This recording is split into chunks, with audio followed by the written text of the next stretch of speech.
4 to 5 seconds before any of you can even hear what I'm saying. So that's why I'm going to entertain you with my lovely velvet voice here on V Radio and Liberty Unleashed with my special guest, Brian Seaman of Liberty Unleashed. Welcome, Brian. Welcome, Neil. Thank you. I don't know if I can do a radio voice like that, but I'll try.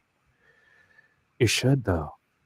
These voices are like just calming and beautiful. And when you think about it in the long run, it's kind of like how, it's like, I'm afraid I can't do that, Dave. You know what I'm saying? I think so, maybe, but I don't know if I'm just going to keep trying, We can't like, painting like happy little trees and happy little mountains and happy little civil rights here on V Radio and Liberty Unleashed. Welcome to our stream today. I just wish my browser would come up so I can say hi to everybody in the chat. That's all I'm waiting for. Yeah, I wish your browser would do that too. You know what I mean? I do. Oh, yeah. So, I guess we have a special episode today. 9/11. Yeah, well, it's 9/11.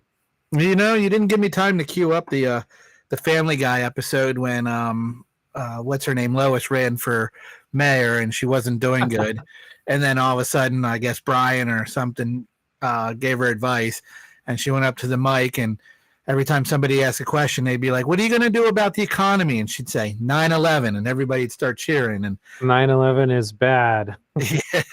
Yeah. I agree with that. Yeah. So. Oh man. So everybody, please make sweet love to the like button. All right. Go down a very serious topic that is actually one that, honestly, before I even get started on this, like 9/11 was kind of part of the whole story when you and I got started. I don't know that it was, how much of a motivation was 9/11 to you? It wasn't really, I guess in 2008, 2009, when we got started, everything was going around about all the conspiracy theories about 9/11, because obviously it had 7 years passed. Right. And when it happened, I was still a conservative. I still a Republican voter and not a libertarian. So, nobody's perfect. Right, exactly. But I got there. I got the perfect. So now I am. But right. Before I wasn't perfect. Yeah. So, after it happened and George Bush talking the tough talk about how he was going to, avenge us, I was cheering for it. As time went on and, obviously started realizing things like, one, we were kind of going after people who had nothing to do with it. The WMD situation in Iraq that wasn't really there. Right. Reading some books about our past and our involvement with basically funding and training these guys. It was us that created them, just like we created ISIS. So, right. As that thing progressed and as I moved towards libertarianism, it didn't play a major part in my move over to libertarianism other than U.S. foreign policy in general. When I started to hear Ron Paul talk about, we shouldn't be policing the world, we shouldn't be doing all this war and stuff, I was like, yeah, I think this guy's right. He's on to something here. So that's kind of more where I was with. I wasn't, and I never was one of those hardcore 9/11 conspiracy theorists, as it's called. I believe things like the Pearl Harbor, they ignored the warnings and they did that on purpose. Gulf of Tonkin, I believe they purposely let us be attacked there to get us involved. And so my position with 9/11 is a little different than most of the hardcore libertarians out there. Obviously they feel like the buildings were rigged and, explosives were planted and all that. I think it's just as evil, if not more evil, to train those people, fund them, know about the attacks, and let the attacks happen. I don't think, going beyond that does anything extra for anybody. Just the fact that they knew about the attacks were coming and let them happen, to me, is as bad and as sick and disturbing as you can get. Right. And I think that, if you remember, like I always, like the last time we talked about this, how I got started down the rabbit hole was the video Ron Paul Courageously Speaks the Truth, where he's arguing with Rudy Giuliani. and he gets in an argument because Giuliani like made this statement that they attacked us because we are free, and Ron Paul's like, they don't attack us because we're free. They attack us because we bomb their countries, and and the media immediately called him a 9/11 conspiracy theorist for daring to suggest that. Right. And I'm like, and because he supported an independent investigation, they further called him a 9/11 conspiracy theorist. But his position on it, which is the same as Congressman Dennis Kucinich, and they worked together on that, was that how is it that you do this and nobody gets fired? Like, nobody lost their job. Like, Ron Paul, like, I remember him being interviewed about it once. He's like, how is it that all of this goes on and then nobody gets fired? He thinks that if there's any cover up, he's made it clear he doesn't believe that the government itself did it, but somebody had to have been very asleep at the wheel, and he thinks somebody's covering their butt, is like pretty much what it comes down to. Is that the reason they don't want anybody talking about it is that somebody high profile probably made some big mistakes. Go ahead. Yeah, I mean, I think how you put the government did it is a question of what level involvement they were in. Again, we trained these guys, we funded these guys. So did we do it? When we organized the Revolution March in 2009 for Ron Paul, one of the speakers was Michael Scheuer, and he wrote a book afterwards called, not after the march, but after 9/11, called Marching Towards Hell. And he was in the CIA, and he was actually the head of the bin Laden unit. This is pre 9/11. So this was before bin Laden was an American name and, on the deck of cards as one of the main focus of people to capture. His book, his speech at the Revolution March basically confirmed everything that Ron Paul was saying about American foreign policy, and that we create this, whether we directly said, hey, we got an idea, go bomb these buildings. That's not the point. We gave them every tool they needed to be able to carry stuff out like this. We taught them how to do this kind of terrorism against the Soviet Union. We funded them. So, as Dennis Kucinich and you guys pointed out, and nobody lost their job over this. That's kind of interesting as well. There was definitely people asleep at the wheel, or not asleep at the wheel. They were at the wheel and just turned their head, and people above them said, look, just turn your head. You'll be okay. You'll retire nicely. Everything will be fine. Nobody will know. We got the media on our side. We'll be able to rally the American people. The American people are already dumb and apathetic, so they'll fall for it. They'll be cheering us to go to war with these guys. It'll be great. Right. Yeah, and it was the catalyst of so many other things. And, I think in addition to that, it's the, kind of the beginning of what it was called the Bush Doctrine, the war on terror. Like, so many things happened because of it, and the funny thing is, and we're going to play the video at some point today, but one of the things that's finally getting passed around in mainstream media, that even the more reasonable 9/11 truthers asked, how is it that the official story is that the majority of the hijackers were from Saudi Arabia, yet we invade Iraq and Afghanistan, two places where none of the hijackers were from. Right. When Ron Paul and everybody was running around saying, Giuliani was running around saying they hate us for our freedom, and that was becoming the thing to say. The news was blasting it. I mean, I knew Republicans who were running around saying the same thing all the time. That on repeat that they get once they have their talking points. They hate us for our freedom. And of course, Ron Paul and them are saying, no, they even told us why they did it. They hate us because of our foreign policy, what we're doing. And right. We've had so much involvement in the world. I mean, in the Middle East, we've helped overthrow peaceful democratic elections in Iran to replace them with the leaders we wanted in there, which then turned out not to be good. We've obviously, during the Iraq-Iran war, we were involved with that. We've been over in the Middle East since the 1950s, maybe even earlier, if I can remember. And we've been pushing our influence there in Palestine with Israel. We fund the enemies of our enemies. Right. We give them military equipment. We give them money. We give them training. We basically, like you said, we're in bed with the Saudis, yet supposedly everybody came from Saudi Arabia who carried this out, and we did nothing to Saudi Arabia. We run illegal wars and stuff down in South America during the 80s, which, when you say, what does that have to do with anything? It's all about our foreign policy, and it's all about the American people really being asleep at the wheel and not knowing the stuff that our government's doing. There's a whole movie called Charlie Wilson's War that was based on a book about us supporting the Mujahideen during the Soviet invasion of Afghanistan and how we trained them, how we funded them. Sure.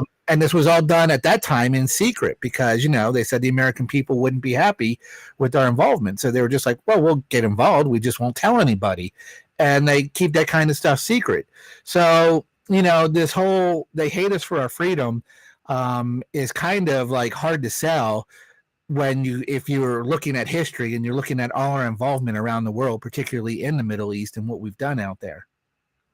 Right. And in addition to that, I think that one of the reasons I was also motivated to do this is the last stream that we had that was pretty good when we're talking about January 6th was that people are being provoked, and they tried to draw parallels between January 6th and 9/11 multiple times, and I was like, in fact, some were saying it was worse. Okay. This is worse than 9/11. That's what mainstream media pundits were saying. And I'm just like, oh my God, dude, you need to hire a chiropractor and a proctologist to help you retrieve your head from your ass if you're going to compare 9/11 to January 6th. Like, anyway, so there's going to be some, things we're going to talk about today. My personal take is I have questions. I don't try to insinuate anybody in particular for being responsible, but it does kind of feel, though, kind of like the stuff you hear about the president at the time of World War II getting reports that there was a huge Japanese fleet heading towards Pearl Harbor and not doing anything about it because he wanted to get into World War II. Stuff like that, Gulf of Tonkin, and that's like, these are all things that have been more or less confirmed. And that's just not, you don't have to put on your tinfoil hat for that. It's that, if they want something, and that's the direction they head. And then you look at where we're at now, and as Glenn Greenwald has been consistently reporting on, the same people who worked as neoconservatives convincing everybody we needed to invade countries, during the Bush era have managed to find their way into the Biden White House. And in addition to that, now we look at those same people dictating policies to us. I still think, for example, that the only reason that the Republicans turned on Trump was that they finally realized they weren't going to be able to get him to invade other countries for them. And I still think, and a lot of other foreign policy nuts that I talked to said that they believed that the plan was get Hillary elected, invade Syria. And they didn't get that. And they did, however, get Joe Biden with Iran.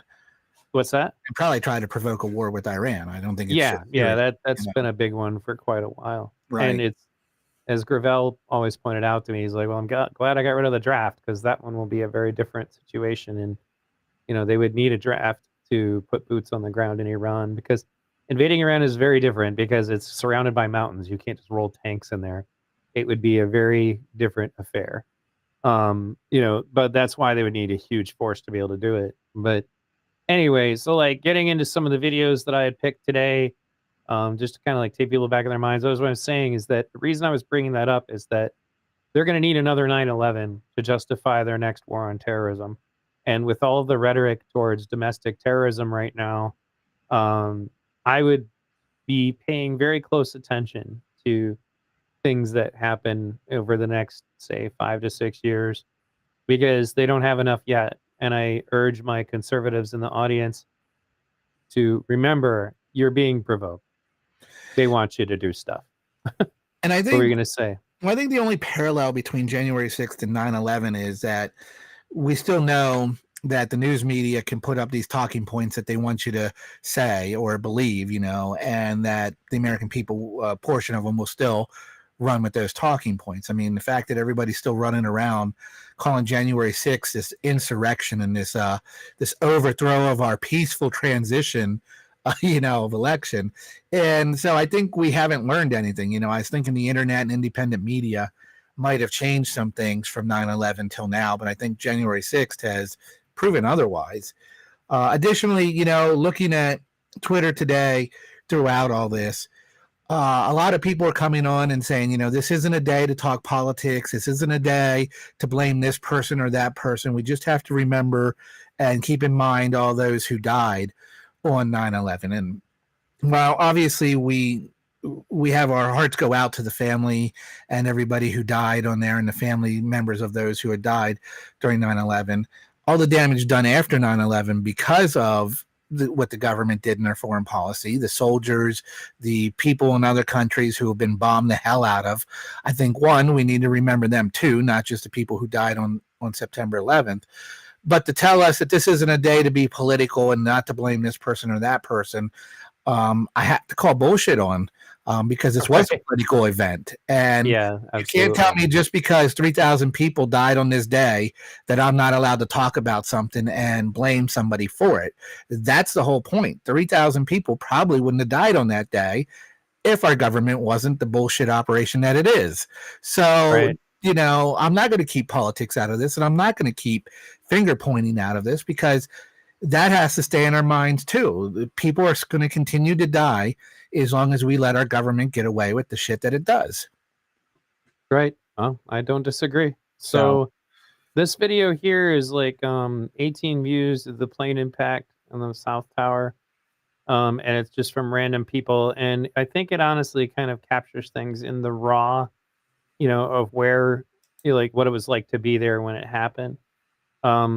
I remember what happened, like, everybody does the where were you at 9/11. I was literally getting ready for work at a fast food restaurant and this stuff happened. And then it was weird to walk outside because I walked to work and then there's no planes overhead. And one of the things that I remember before I walked to work was that there was all these weird things about news reports because stuff gets out and then they never talk about it again. But they reported that two F-16s shot down one of the planes, and then they never talked about it ever again. And that mainstream media clip has never appeared again, but I watched it on the news on that day. But that's general protocol. It's like if something's getting ready to fly into the White House, you got to take it down. And so that was one of the first things that kind of led me to go, something interesting is going on here. And I had a friend at the time who I was living with who had worked in the Air Force and radar, and he literally was angry with me for telling people that I saw that on the news. Like, you shouldn't do that. Like, I was like, what the hell? But that just further made me more skeptical. I was like, so something's up, man. But anyway, so let's go back to this, I guess. So I just saw these clips and some of them were very high quality. So it's easy to forget how long ago this was.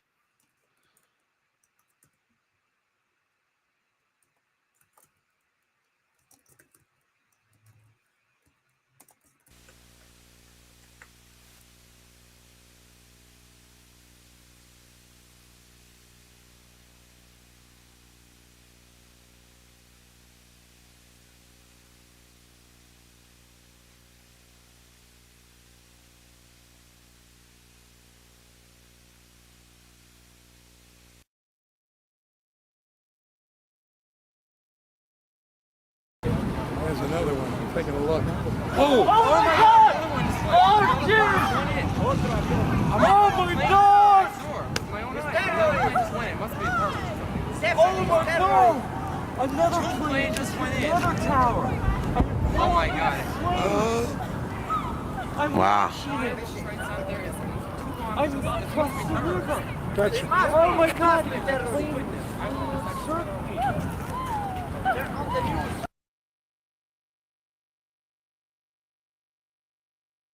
The debris, it's an international tourist place. Lots of people. There's not a plane coming down. You see?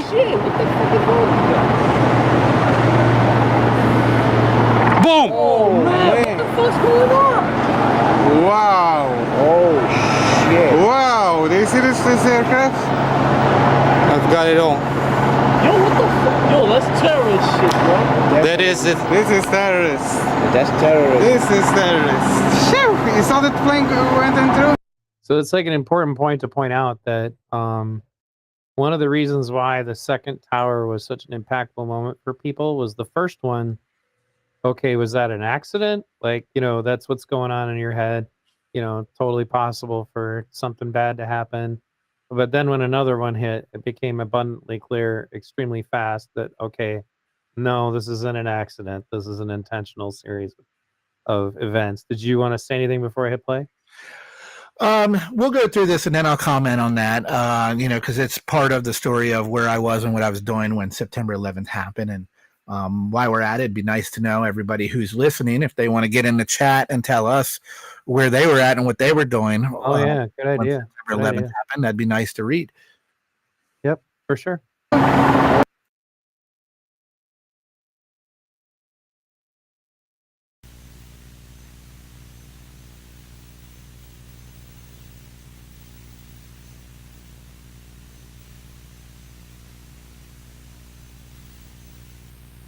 Wow, I've never seen this angle before. Me neither. That was interesting. I want to look at. Let me look at that again because that's kind of weird. You can see Because you coming see in it from way above. up here, up at the top. Wait, let me just start that over because I've watched a crazy amount of stuff about 9/11. I've never seen that before. Same. That was interesting. So it's gonna come from up top, like literally over the smoke. Wow. Yep, there it is.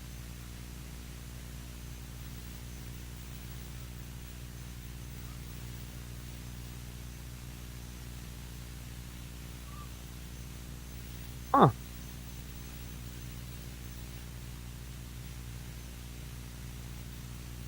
It's funny as all the angles you usually see, it's like coming in from the side. You know, all the pictures too. I mean, they dove and then just took a turn into the. That's crazy. I never thought about that. What's this other jet doing? What's this other jet doing? Holy fuck! Oh my god! Oh my god! Jesus fucking Christ! Chris, are you... Don't touch it. Oh my god! Oh my god! Oh no! Oh my god!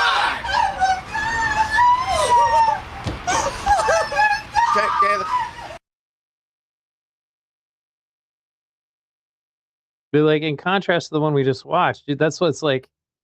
That's the one you normally see, right? Like you see the angle from like way over there.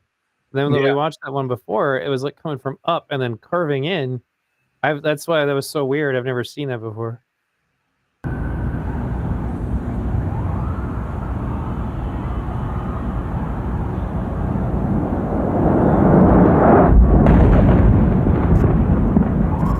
Oh my god.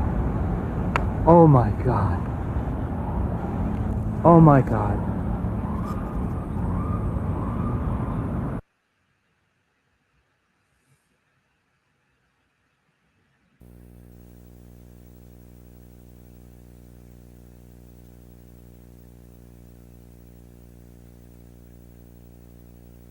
Whoa. Yeah, when you see that one with sound, it's really crazy because they were like right there and shit fell on them. I wonder if you have the one from the people in the apartment. That was the one we were just watching. I thought the one before that. No, they were the ones like right next to the building. You may have it, That but would have to be crazy. yeah, they got hit with debris too. Like that.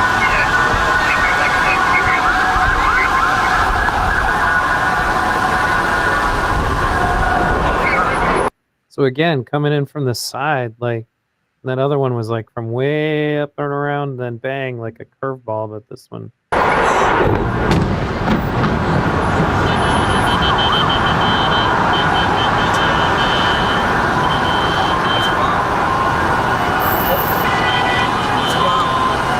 my god! Right here.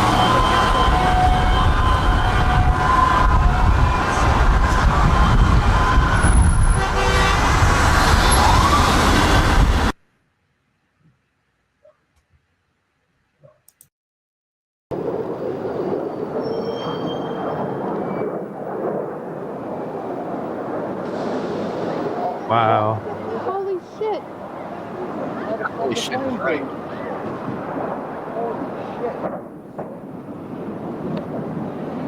I got that. Holy shit, I'm sitting here walking, you know. Holy shit! That was the other building? That was the other fucking building. Wasn't even the same building.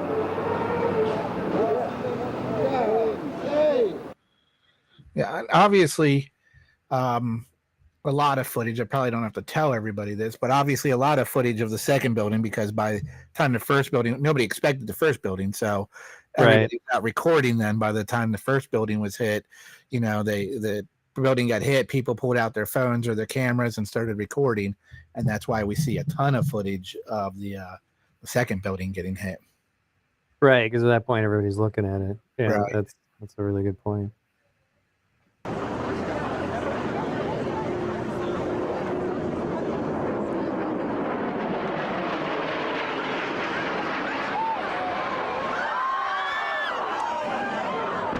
Hear the airplane coming in there. Yeah.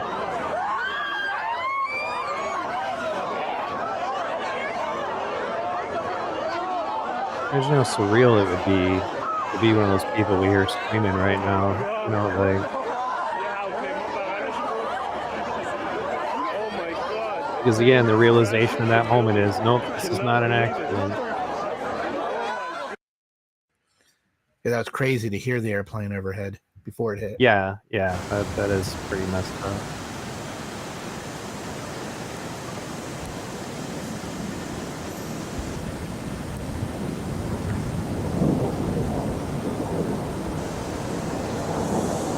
Holy shit! Holy shit! Oh my god!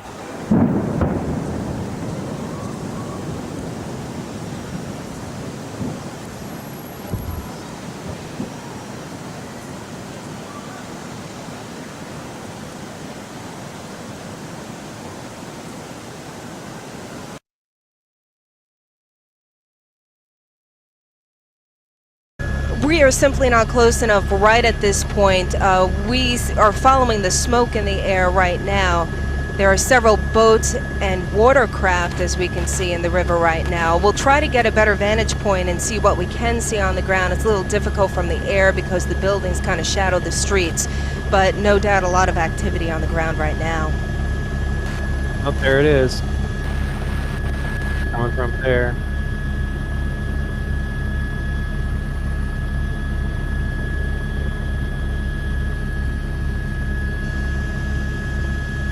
Wow. He doesn't even realize what's going on. That apparently does look like it is in the other building at this point. She is really calm. That's kind of creepy. I mean, I'm not like making any accusations. Just like, you're up in an aircraft, and that just happened right in front of you. You're like, what does appear like? I Can't can't tell think she was watching it 20 years later. You know what I'm like? We are. What were we gonna say? I can't tell if she realized the second plane hit or not. Well, that's what she says. It apparently does seem. I'd have been like, apparently. Like, I've been like, whoa, holy crap! Right. How surreal it would be to be in a freaking helicopter that close to something like this when it happens. It's just, whoa.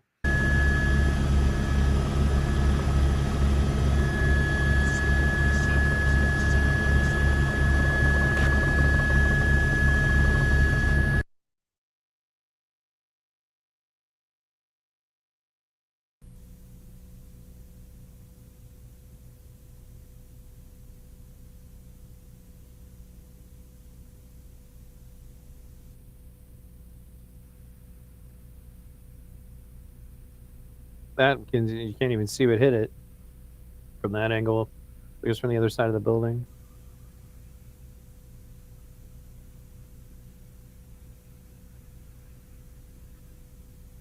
I guess they wanted to edit out all the audio of everybody screaming.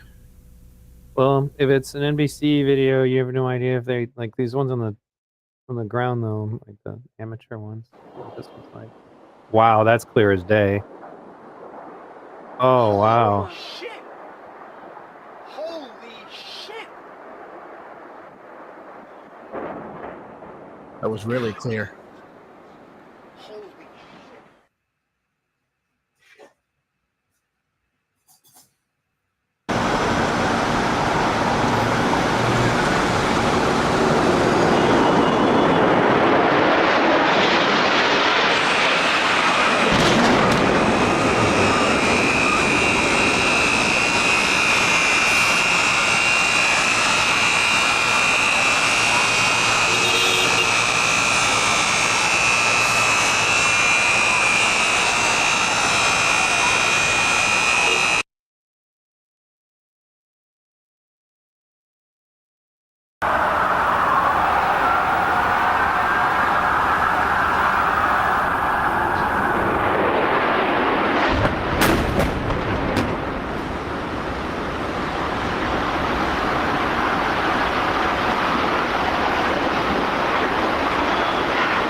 Almost done.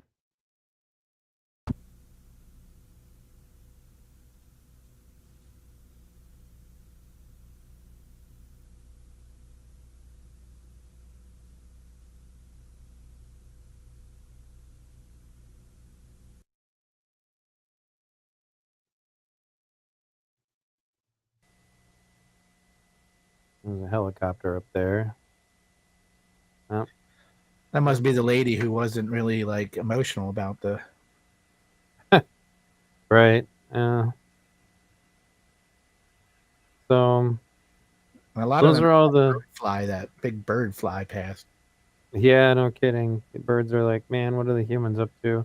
Is that I the, got things to do. is that the plane coming from the top, or what happened there? No, I think that was the helicopters flying around. But yeah, that one coming from the top though, that's still kind of weird. Like, I've literally never seen that before, and I've watched a stupid amount of stuff about this. Right. So And obviously, I want to not go ahead. forgetting that a plane crashed in Pennsylvania and into the Pentagon that day. It wasn't just New York. I think everybody listening knows Yeah, that. we'll be talking about the Pentagon in a little bit too, because I got a tweet about that. For me, particularly now that I have a family of my own, I was 24 years old when this happened, so I was still a young buck and really wasn't thinking, at a mature level that I am today. So today, what gets me and what got me throughout the years is not the footage, it's the stuff where the phone calls come in, where people play the voicemail or the recording of a phone call that they got from somebody on the plane or from the building who wasn't going to make it out or knew the plane was going to crash. Those emotionally hit me hard. To listen to them, to say, I know I'm not going to make it. I just, before we crash, want to say that I love you and, goodbye. I couldn't imagine. Those aren't, and the people still in the buildings. Like one of the ones the Zeitgeist film uses, and I have the Zeitgeist segment ready to go. But it's a guy with a really deep New York accent, and he's up in the building, and he's trying to tell them where he is.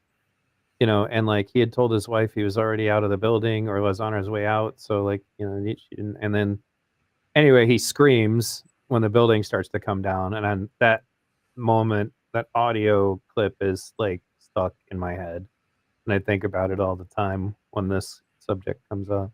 Yeah. The jumpers as well. They did a whole documentary about some of those guys are just I'm out. They just jumped because they knew they weren't getting out. Yeah. So anyway, this is and we may not watch this whole thing, but it kind of gives you an idea for how the news coverage evolved over the course of the first 15 or so minutes. Jim, just a few moments ago, something believed to be a plane crashed into the South Tower of the World Trade Center. I just saw flames inside. You can see the smoke coming out of the tower. We have no idea what it was. It was a tremendous boom just a few moments ago. You can hear around me emergency vehicles heading towards the scene. Now, this could have been an aircraft, or it could have been something internal. It appears to be something coming from the outside due to the nature of the opening on about the 100th floor of the South Tower of the World Trade Center. Police vehicles and fire vehicles are zipping by me here. We just have no idea. So to the south of the tower, we see some particles, also some gray smoke. Now the smoke coming out of the opening appears to be black smoke. This would indicate things are burning inside. We have no idea of what happened, but we did hear what sounded like an aircraft, and then a tremendous boom. Now, I don't know whether we can confirm that was an aircraft or not. David, what did you hear? What would you say you heard? This is our cameraman, Dave Stolick. Incredible explosion. Very, very loud. How about you, hon? It sounded like a bomb. Well, it could be. It could be something internal as well. There are pieces of the superstructure of the World Trade Center sticking out, but a lot going in. As I say, this appears to be about the 100th floor of the South Tower of the World Trade Center. I hope we can get some further information from the newsroom up there, Jim. Ali, I'm just told also that our transmitter, which is on top of the World Trade Center, also took a hit. So we were briefly affected up here. One's memory has to go back to the another terrorist attack. One would hope it is not this time, but if it were a plane that crashed into the side of the building, you would imagine that there would be something on the ground that would be visible. So that's true, Jim. I cannot see the ground from here. You recall back in, I believe it was 1945, when a U.S. Air Force plane crashed into about the 70th or 80th floor of the Empire State Building during a foggy night. The skies here, as you can see, are perfectly clear. So I'm starting to lean to the idea that perhaps this, whatever happened here, came from the inside of the World Trade Center. Yeah, of course, that incident back there in the 40s in the offices of Catholic Charities up on the 80th floor of the Empire State Building. This, of course, the new tallest building in town. Now, obviously, on the North Tower of the World Trade Center, something has either crashed into the World Trade Center. If it were I'm just told that Metro Traffic is reporting that it was indeed a plane crash. If that's the case, where's the plane? I would ask. I don't see it in that live picture there. And one's thoughts obviously go back to a terrorist attack on the World Trade Center that created havoc there back in the early 90s. Ali, any new developments that you Jim, can see from your vantage point? You can see flames now. There is a fire going on at that site. We don't know. Are you saying that Shadow Traffic is saying something about a plane? Shadow Traffic is telling us that it was indeed a plane crash. Metro Traffic, I'm sorry. Metro Traffic is telling us that it was indeed a plane crash. Now, I understand that you are over by City Hall, having been reporting on the political developments. Now, you are a good, 8, 9, 10 blocks away from the scene right now? At least, Jim. We're at Park Row, and of course the World Trade Center is at least 6 or 7 blocks away from us. I do see more flame now. Okay, you can see, because we cannot see flame. We see lots of black smoke, but we can't see flame. All right, here's Ali, if you have a monitor there, I don't know whether you do or not, but there is another picture in which we do see flame. Right. And we see a gaping hole in the exterior of the North Tower of the World Trade Center with smoke. Go ahead.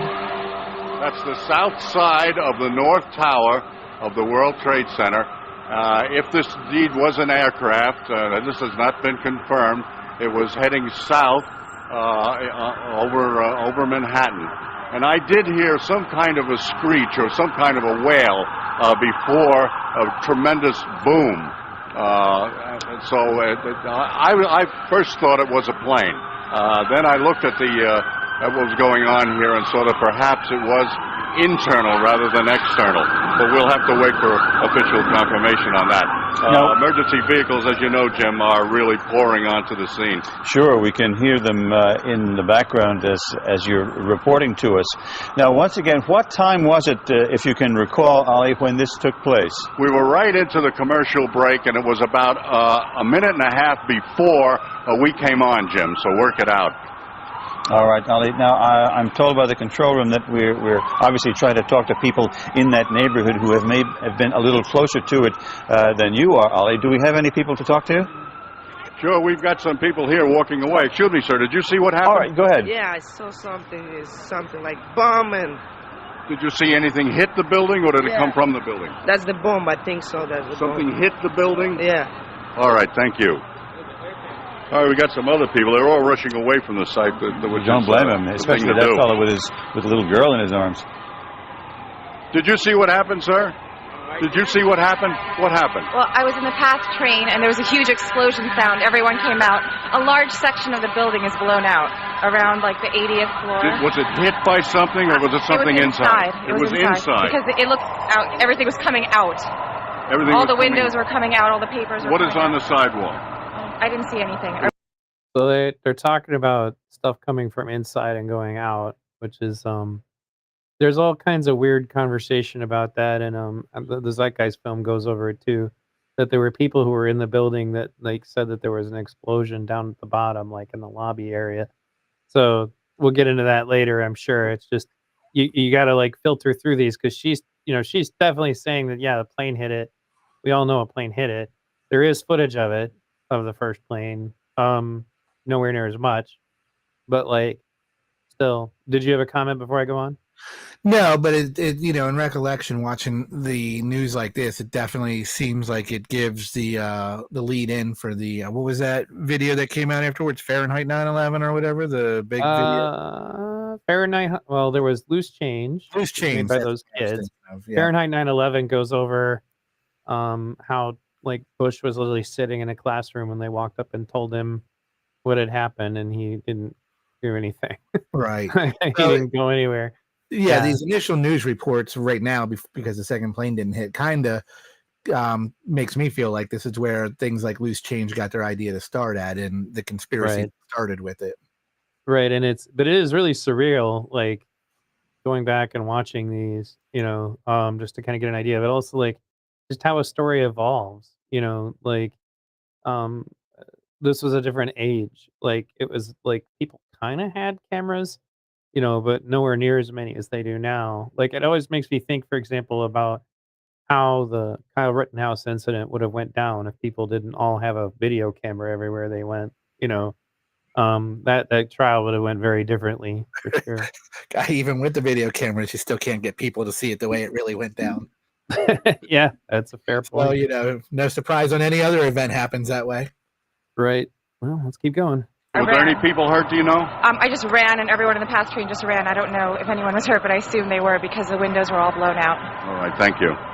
Ollie, you would have to assume a very, very terrible situation if that indeed is the case, because I'm sure there were people up there. See, I'm trying to remember how long it takes before the next one comes in, because if they're going to sit here with this feed, it's just going to come right in and go bang right there in front of them. I can think in any second now that should be happening because I know that they weren't too far away, but I couldn't remember how long. In that there were people up there in that World Trade Center. Now we have lost again. Our transmitter is on top of the World Trade Center, so we apparently have consequently lost contact with Dick Oliver. But we are on the phone with an eyewitness. Rosa, can you hear me? Is Rosa there? Hello? Rosa? Yes. This is Jim Ryan here in the studio. Hi. What is your last name, please? Cardona Rivera. Oh, Cardona. Rosa Cardona Rivera. Tell us what you saw and heard, if you would, please. Okay. I'm at 99 Hudson Street. I was standing outside, actually, at the side of the building smoking a cigarette. And I hear a plane, and I don't usually see planes in this area. Then all of a sudden I saw it go right into the World Trade Center. To the building. So right you saw a plane crash into the side of the World Trade Center. Yes, sir. And I'm like on the 14th floor, so I was just like looking out, because there's like a fire, something like fire staircase or something, just like a little balcony. And I saw it go right into the building, and I was like, oh my God, And and it was a big plane. It wasn't, a little plane. It was fairly big. What's up? So at 8:46 a.m. Eastern Time, Flight 11 crashes into the World Trade Center, the North Tower. Okay, so cool. This looks like it's 8:56. At this moment, we paused it. Yeah. So you said it hits it when? I'm sorry? Let me go back up there for you. 8:46. And at 9:03, Flight 175 crashes into the South Tower. Okay, so any minute now. Yeah. Spoiler alert. Yeah. Okay. Spoiler alert. Yeah, we didn't know what happened, so you just ruined it. Right. Yep. How big can you tell us? Give us an idea. I don't know. I would say it was like a plane that I board on to go to. Wow.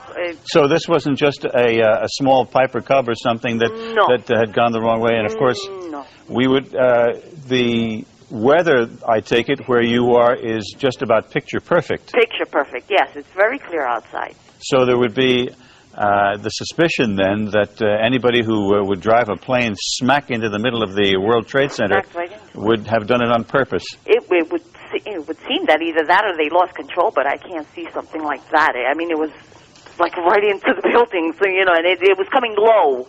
You know, because if I were to see a plane that was going high, and then all right, but this was coming low, very visible. Can you see the streets below the World Trade Center? No, I cannot, because I'm on Hudson Street. You're in Hudson? Yeah, I'm on Hudson Street in Franklin. So now you say you were out there grabbing a smoke when it happened? Right. What did the other people do when they heard the noise?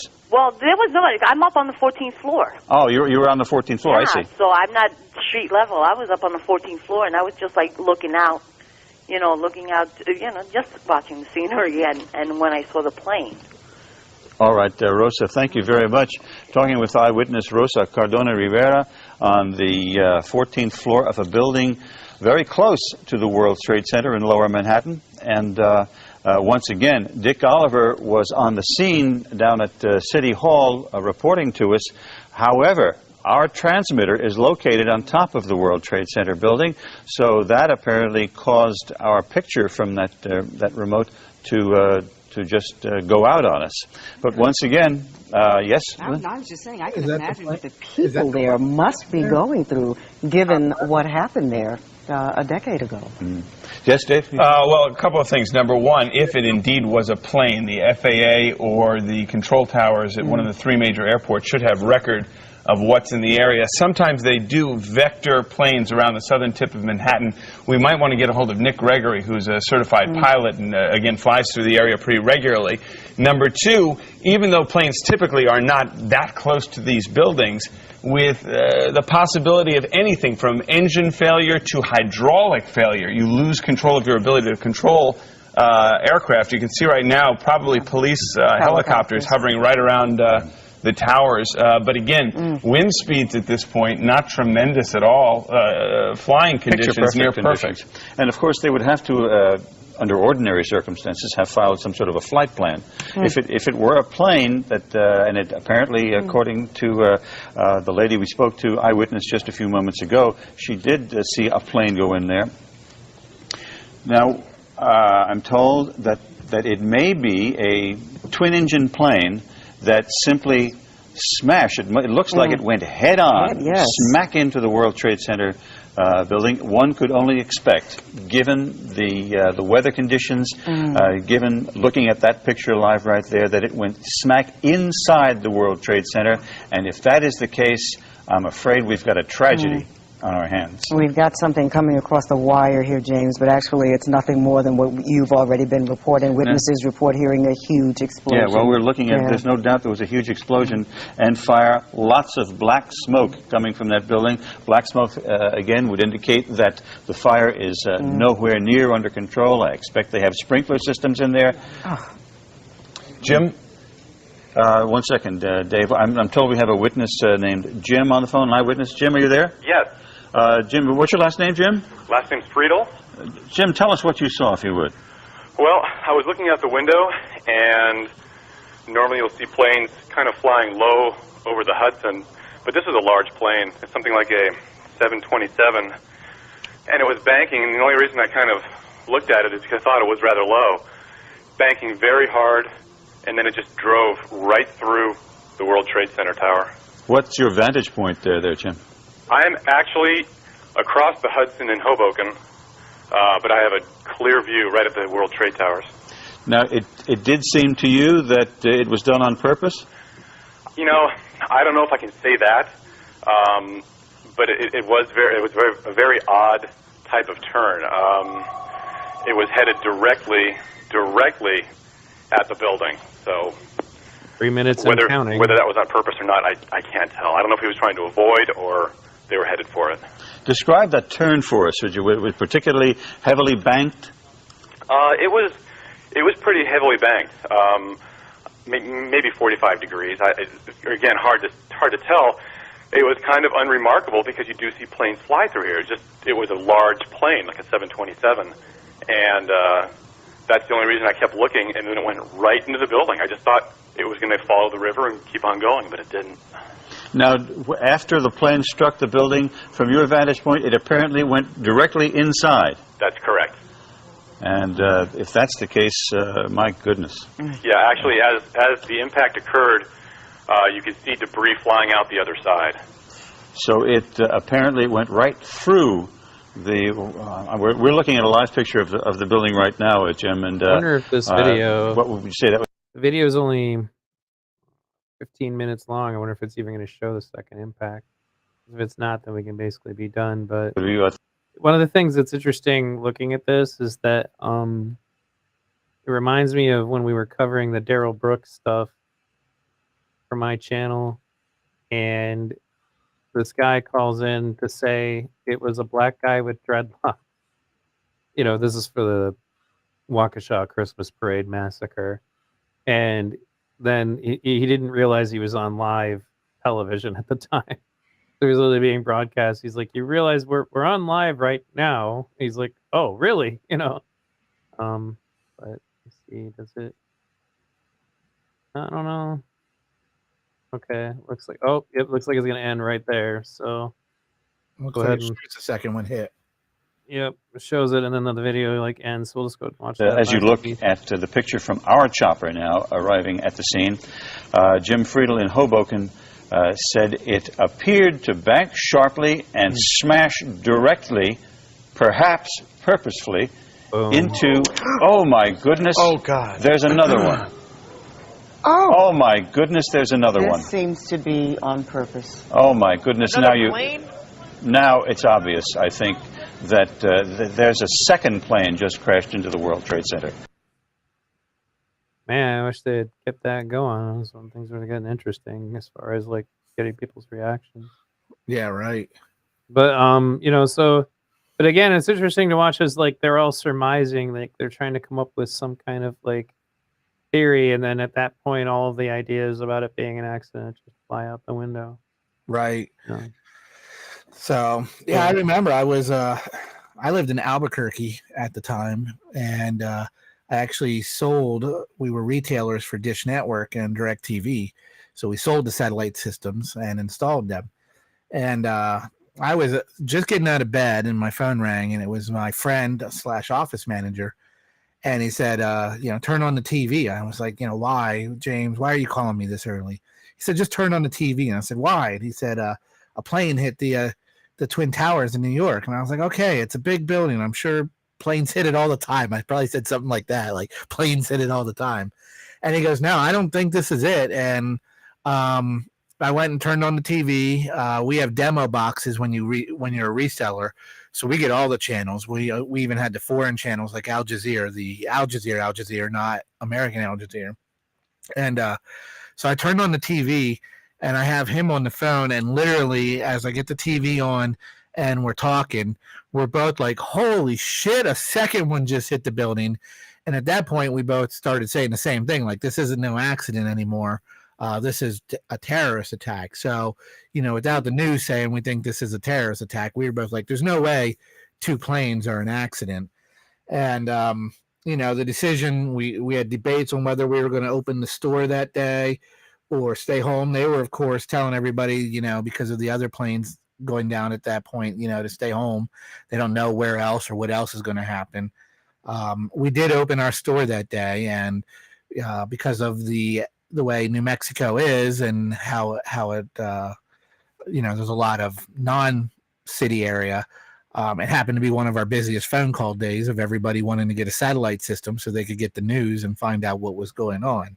So, and rather than, we were sitting there all day in front of our TVs, our showroom models, watching the news, answering phone calls. And of course, everybody wanted an update as they were calling in. And, you know, in terms of selling satellite systems, it was one of our easiest days to make a sale. People were like, I don't care, just get out and install it as soon as possible.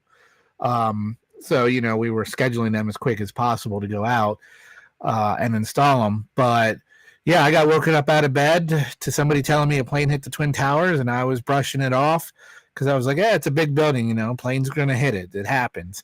And then, of course, you know, get the news on and the second one hits, and that's when we realized that it wasn't just an accident. So Mountain Goddess, she's a regular in my Discord. She says the weird thing is they didn't televise the Pentagon too much. And we're going to get into that because, like, I just pulled up another clip, and I don't know if the second one is legit, but the first one that was released of the quote-unquote plane hitting the Pentagon was always kind of sus. And so this other one that just got disseminated on Twitter, again, who knows if it's real or not, kind of matches the other one, and it definitely doesn't look like a plane. But we'll get into that a little later. Did you have another comment before I go forward? Well, I posted a Gripper Crapper's comment about the 9/11 truthers having closed mind. As I said earlier, I never got into the 9/11 truth movement. I guess that makes me somewhat of a bad libertarian because that seems to be one of like libertarians 101. Like, did you know that there's a caucus in the party? That's what they're all about.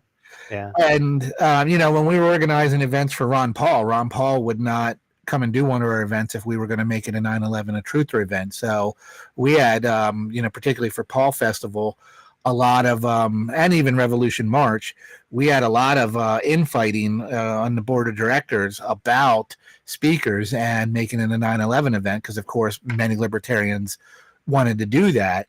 And Ron Paul himself would not come and speak at our event if it was going to be portrayed as a 9/11 truther event. He wanted to distance himself from that. Whether he believed that what the truthers believed or not, you can see why running a campaign and the truthers being this fringe group by the media, why he'd want to distance himself. But as Gripper said, I always felt like, I never dove into 9/11 as a libertarian like many others have. But I always felt like the truther movement you couldn't give them any counterpoints, that they all were just convinced of whatever research they did was the research that it was. The way I felt about particularly like the World Trade Centers was the same thing I feel about COVID and anything else. You find me 10 scientists that say you have to wear a mask. I can find you 10 scientists that say you don't have to, a mask do no good. You find me 10 engineers that say the airplane and the airline, the jet fuel can't take down those towers and make them collapse. I'll find you 10 engineers that say they can.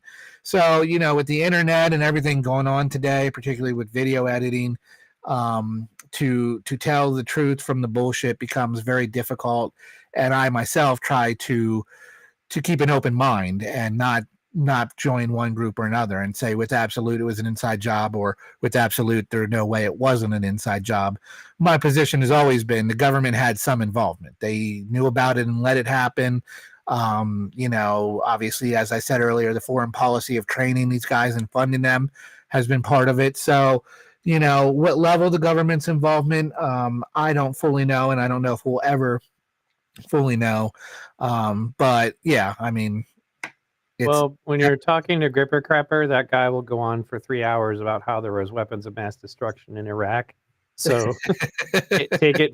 He was doing it in the chat earlier. Like, he's like, you'll never address this. I was like, he used to talk to me about it in Discord, and I was like, give me a link to what you're talking about, because he claims he was sent to Saudi Arabia and was there for years because of the weapons of mass destruction problem in Iraq, despite the fact that Colin Powell was reporting that they don't have any, like, before all of this stuff was going on. But I don't want to get into that with him at the moment. But yeah, that's just keep it from there. But what were you going to say? We did supply them with what would be WMDs during the Iraq-Iran war. I do know that at one point they had them. Whether they still had them when we went in there or not is a different story.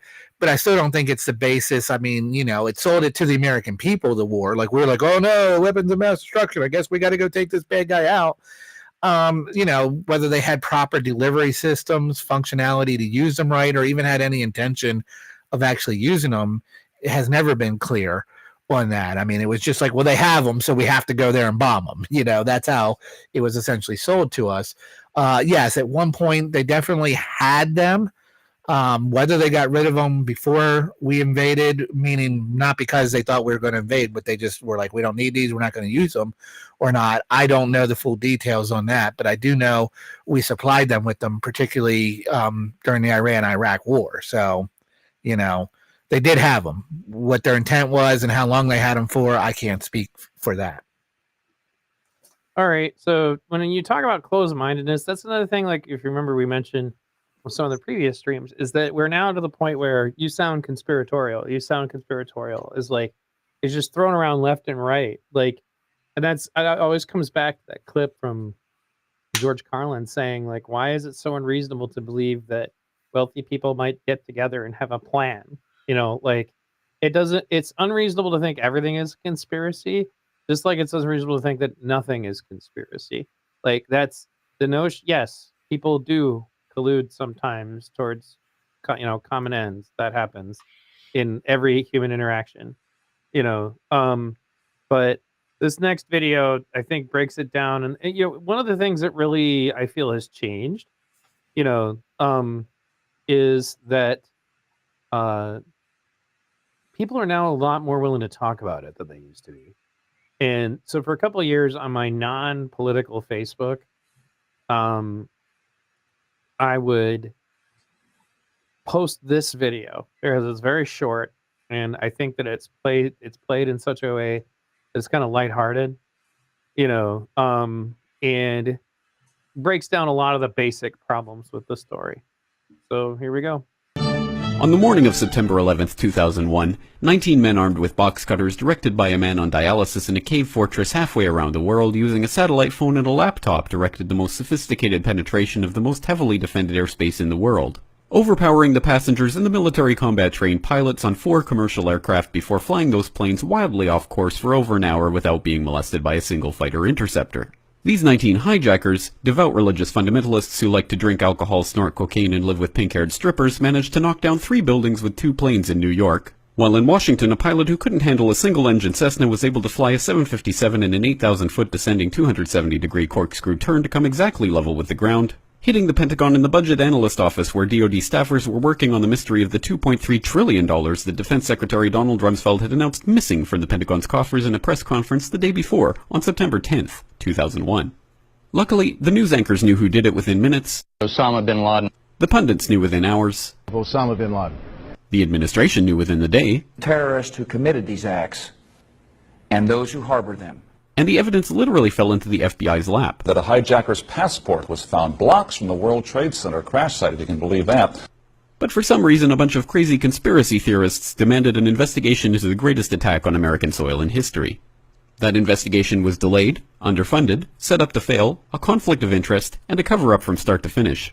It was based on testimony extracted through torture, the records of which were destroyed. It failed to mention the existence of WTC-7, Able Danger, P-TECH, Sibel Edmonds, OBL and the CIA, and the drills of hijacked aircraft being flown into buildings that were being simulated at the precise same time that those events were actually happening. It was lied to by the Pentagon, the CIA, the Bush administration, and as for Bush and Cheney, well, no one knows what they told it because they testified in secret, off the record, not under oath, and behind closed doors. It didn't bother to look at who funded the attacks because that question is ultimately of little practical significance.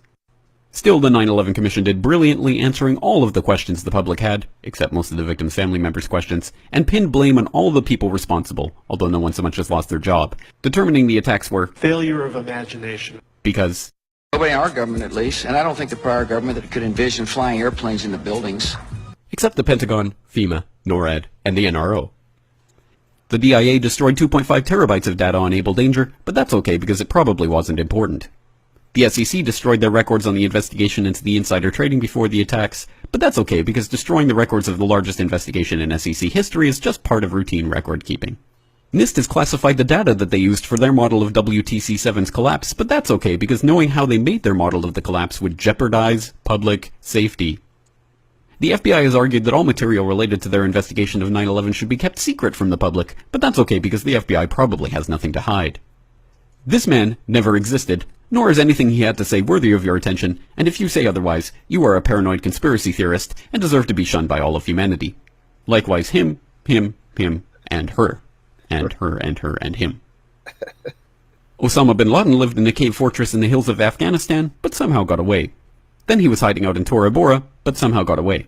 Then he lived in Abbottabad for years, taunting the most comprehensive intelligence dragnet employing the most sophisticated technology in the history of the world for a decade, releasing video after video with complete impunity and getting younger and younger as he did so, before finally being found in a daring SEAL team raid which wasn't recorded on video, in which he didn't resist or use his wife as a human shield, and in which these crack special forces operatives panicked and killed this unarmed man, supposedly the best source of intelligence about those dastardly terrorists on the entire planet. Then they dumped his body in the ocean before telling anyone about it. Then a couple dozen of that team's members died in a helicopter crash in Afghanistan. This is the story of 9/11, brought to you by the media which told you the hard truths about his head could be seen to move violently forward. And They took the babies out of the incubators. And mobile production facilities. And the rescue of Jessica Lynch. If you have any questions about this story, you are a batshit paranoid tinfoil dog-abusing baby hater and will be reviled by everyone. If you love your country and or freedom, happiness, rainbows, rock and roll, puppy dogs, apple pie, and your grandma, you will never ever express doubts about any part of this story to anyone. Ever. This has been a public service announcement by the Friends of the FBI, CIA, NSA, DIA, SEC, NSM, White House, NIST, and the 9/11 Commission. Because ignorance is strength.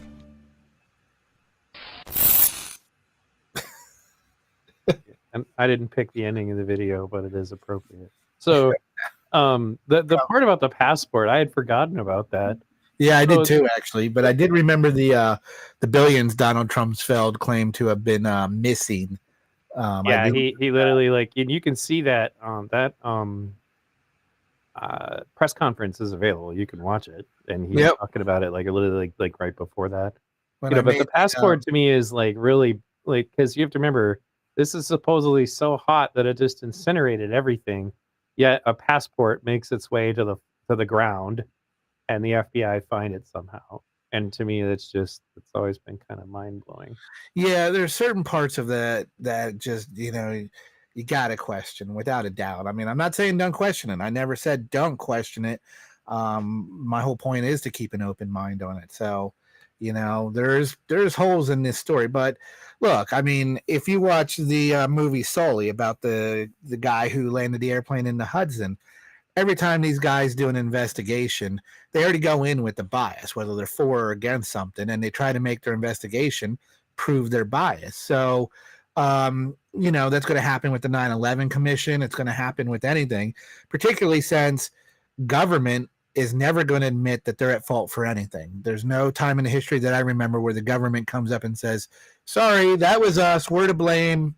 My bad. They don't do that. The finger's always pointed at somewhere else. They always have cover-ups. It's the government thing to do is to cover up stuff. So if you're not a government if you don't do cover-ups.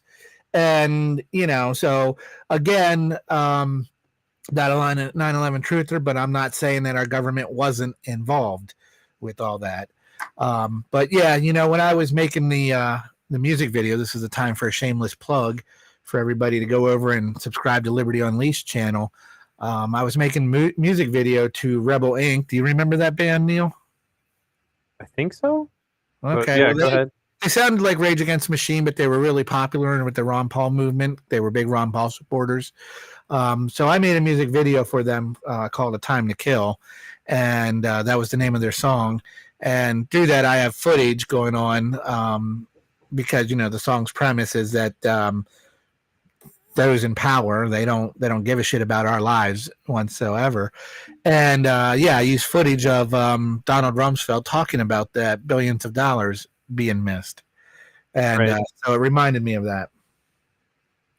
Right. Yeah, there was definitely like he pointed out, like, destroyed 3 buildings with 2 planes, which brings us to the building 7 question, and they'll go over that in the Zeitgeist clip I'm going to play for sure. But overall, the fact that there was money lost doesn't surprise me in the slightest.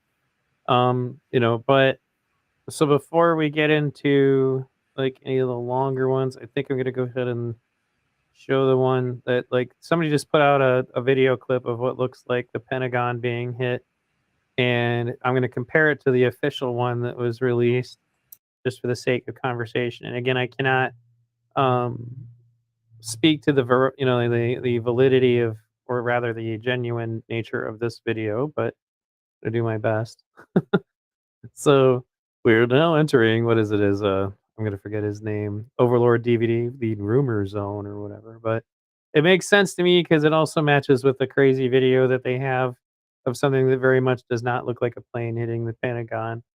But yeah, like I was saying about that video I just showed was that I shared that on my Facebook, on my non-political Facebook, and a lot of people liked the post who are not normally people who engage with politics. So I think just like JFK, like the human consciousness is starting to come around. It just takes a while before, like such things are openly talked about, because as the video that I just played pointed out, like if you dare ask questions about this, like this used to be something that would seriously offend people. Like you couldn't even talk about it. So, well, yeah, there was like a division of people who defended the official government narrative and those who questioned the 9/11 and were the 9/11 truthers. And yeah, there was a lot of online arguing and fighting over it. Some face-to-face arguing and fighting over it. Somebody finally found. Go ahead. Keep talking. Well, no, go ahead.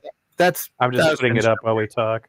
Yeah. But so yeah, it's always been a big emotional thing. But I think it's changed over the years. I think more people are leaning towards our government is suspicious. So this was the clip I just saw today that actually inspired me to do this stream. But I mean, what you're looking at there is supposed to be a plane hitting the Pentagon. And this would have been one of the video angles from one of the buildings that was seized by the FBI that they never released to the public. Whether or not this is legitimate or not, I don't know. But if you compare it to the one that is considered to be legitimate, that's a little further down. Let's see. After I go past, there it is. So here's the one that is considered to be legitimate, and this one was released by the FBI. But like, it takes a little bit to get to it, but you're going to see it streak in right here. It definitely doesn't look like an airplane, and it's over very quickly, and again, there's no parts. Like the loose change kids, there it comes right there, bang, like I can play it again, but it's going to come in streaking in like that, and then that's supposed to be an airplane. And again, this is the clip that they shared with everybody because people were demanding to see video of this, and they seized a whole bunch of video that was taken from other angles of this, and when I look at, go ahead. I mean, knowing a little bit I know about filming and videos, a CCT camera, TV camera capturing a plane moving that fast and that short of time, you're talking about frames per second here, and I'm pretty sure the CCTV camera is not going to be able to capture it that well as compared to somebody zoomed out more with the better camera. I mean, when you look at this frame and how quick it comes into the view and the type of camera that's recording it, yes, a plane moving that fast is going to look like a blur, but so would a missile. To distinguish between the two, I think, would be relatively hard. Right. And, I mean, it wouldn't take much to go ahead and fake this, so I don't know where this is coming from. I asked in the Twitter feed where he got it from, but I never heard anything. But when you play that next to the other one, this still looks like the object that was in the previous one. And at that point, kind of makes me go, and then they discuss the fact that when you look at the hole, it's just a big round hole. There's no like lines on the side of the building where the wings would be. There's no, they didn't find any intact engines or anything like that. And that's the point where I try not to sound like I know what I'm talking about or be an engineer. I mean, I think a lot of the 9/11 truthers use that as their argument, as if they know what it would look like if a 737 or 47 hit the side of a building, like, which is common knowledge, there'd be this and that. And I don't think that's the case. We haven't really had it happen too much in our history. Not to say that they're wrong. I mean, it could be very well right, but that's where I don't try to act like an expert. Oh, yeah. And as I said, I know what it looks like when a plane hits the side of a building, and you would have this. The biggest question that I have is exactly that. The pilot that the government claims that he could barely fly a Cessna. I remember that. That he, even the official narrative was he was not that good of a pilot. So to steer that kind of plane, to fly it that low off the ground and smack into the building like that, and if you can barely fly a Cessna, I took 2 flight lessons in a Cessna. That was the height of my flying before I didn't pay for any more lessons. And I got to tell you, that was intimidating enough, let alone trying to, I would never even think about getting in a commercial jet like a 737 or 47 and try to know how to fly that and aim it at something.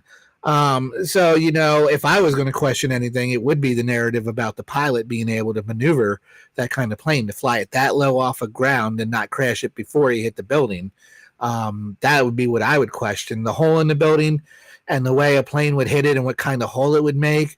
I don't know what the Pentagon was built out of compared to like a house or, you know, a normal bank building. So, you know, I would assume that they have more construction, more reinforced walls for the Pentagon than they would a normal office building, which might play into what happens, you know, the plane shatter in pieces rather than pierce through it.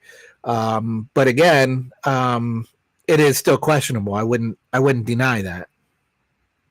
Right. So as a regular for my show says, you know, isn't this just America bad? It must be nice to be Stitch, always skeptical except for the system. Now you're not going to have any idea what he's talking about, but I used to go on Stitch and Adam's show a lot, and you know, one time we argued about Iraq, and they actually honestly believed that the government actually cared about democracy in Iraq, like that was their objective, and that they genuinely cared about it. And it was really awkward because you're a guest on someone else's stream, and they have a lot more subscribers than you, so they're trying to get you some exposure, but then they're saying something that's just asinine, and then like you're trying to figure out how best to handle that, you know. But anyway, so thanks for the shout out, and yes, you know, have you considered America bad? As I looked at that, and you guys want to see my reply to what they said to me about it, I still have a video about that actually Good Logic played it, but Stitch and Adam won't play it. And I think it's largely because I have all the documents from the Project for the New American Century trying to tell them to invade Iraq and who was involved with it. But anyway. Well, I mean, anybody who thinks that Americans' foreign policy is really one of doing the right thing and trying to spread democracy. I know people that think that way, and I think that that's as foolish as ever. What is that saying that they have? Like going to war for peace is like screwing for virginity. Right. Yeah. You know? Yeah. Sure. Yeah, exactly. You know, we do know that we didn't fully have a plan going into Iraq. Like they tried to sell it, like they knew what they were doing. They had no plan for what would happen after we successfully overthrew Saddam Hussein and his government and got them out. And this is what created ISIS. That lack of plan, I mean, it probably would have been created regardless, but that lack of plan is what allowed ISIS to become the power that it became after the Iraq War. And there's no way that they would ever get me to believe that democracy was the top of our list and something that we were over there for. Knowing the history of America in the Middle East, knowing George Bush, you know, I would believe the story that he was trying to get revenge for his daddy over us spreading democracy. Well, it mostly is with anybody who looks to see how it was executed would realize that it wasn't their priority. Like Iraq started tearing itself apart almost immediately. There was massive rioting and looting. They were destroying their own infrastructure. But, you know, never mind the fact that we destroyed most of it when we bombed it. And then they didn't, in fact, were given directives not to get involved in the looting, and then just to let it go on. But they did secure all the oil fields. You know, they had their priorities. And the first day Joe Biden was in office, Kurdish press reported that there were troops in Syria securing oil fields for the United States. You know, like literally the first day. So it's interesting to me that, you know, that whole saga went on. And I still have one final video to reply to them. Adam had agreed to a moderated debate with me on this topic, and Good Logic was going to moderate. And then I never heard back. And I keep reminding him, and he won't do it. So if you happen to be a Stitch and Adam supporter, make sure you super chat them and say, hey, Adam, when are you going to have your moderated debate with V? Because he agreed to do it. I've still got a screenshot of it up on my Twitter. But you want to read that? Yeah. Do you think that Bill Clinton was weak on policies that started the fact of the world? Okay, I think they didn't mean to word it that way. The fact of the World Trade Center happened to the history of America, or do you believe that George Bush was better? I believe that them, like all presidents, are puppets on a string. In terms of their individual feelings, I think, you know, George Bush was a neocon war hawk, and I don't think that you could label Clinton as a neocon war hawk. Not to say that he didn't participate in war, administration did, but I don't know. I wouldn't call one weaker or stronger. I mean, I would say it's all the same in my mind. They probably had different strategies, so you can agree with one strategy over another. Maybe they might have had different ways of going about it, but I wouldn't call it weaker or stronger. I'd call them both puppets on a string serving the military-industrial complex, and one might have served the military-industrial complex better than the other, but that's still negative for us. Right. Well, for me, they tried to sell the Iraq War to Bill Clinton, and he wouldn't do it. Like, they went to him before they went to Bush, the neoconservatives, meaning the Project for the New American Century. He did his Somalia thing, which was a huge embarrassment and a disaster. And I think he got gun shy at that point. But he was also part of the Kosovo thing. Yeah, right. But the neoconservatives hadn't really gotten enough headway yet to try to make something like that happen.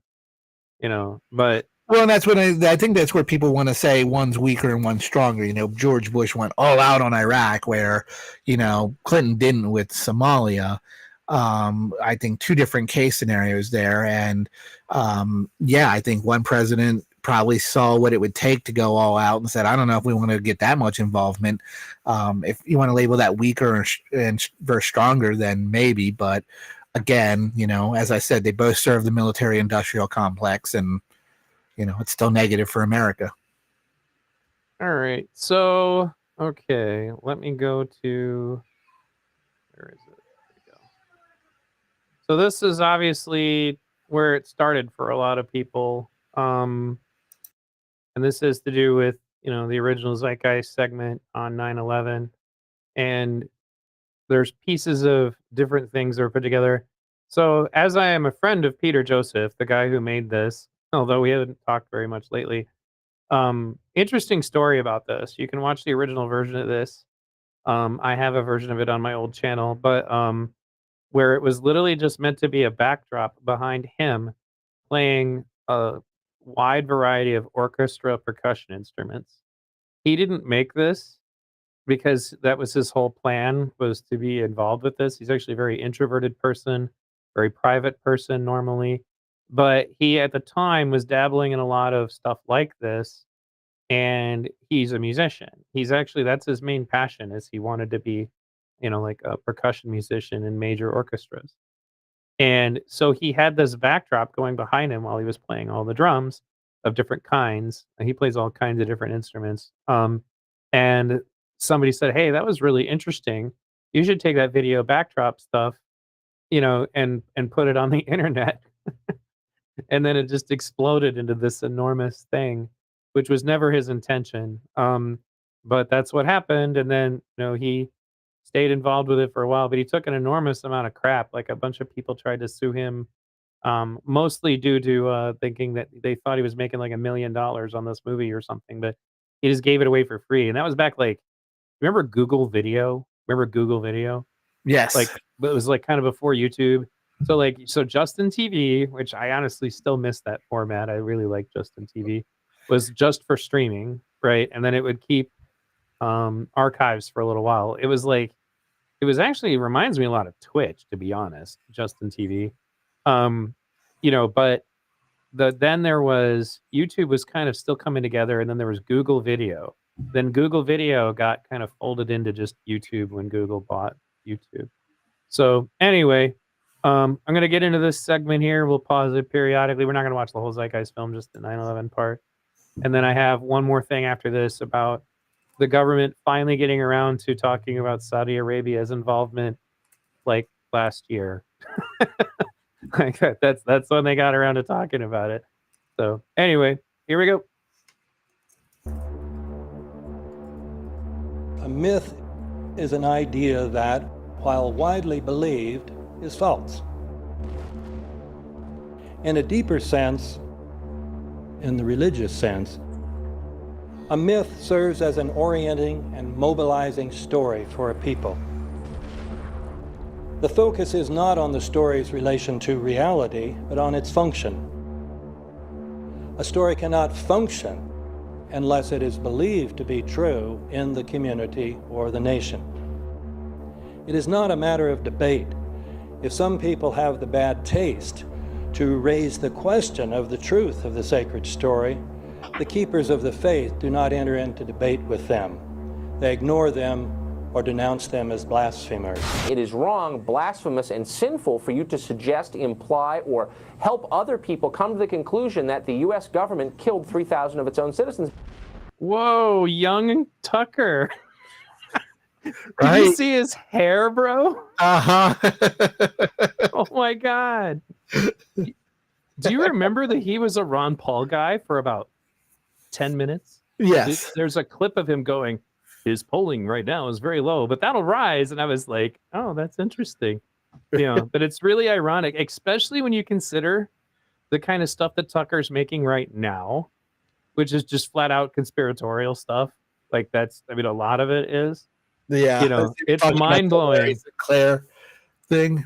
To look back at this. And anyway, I'm sorry, I had to say that. But we'll get back into it. I'm over here breaking the mood. Help other people come to the conclusion that the U.S. government killed 3,000 of its own citizens.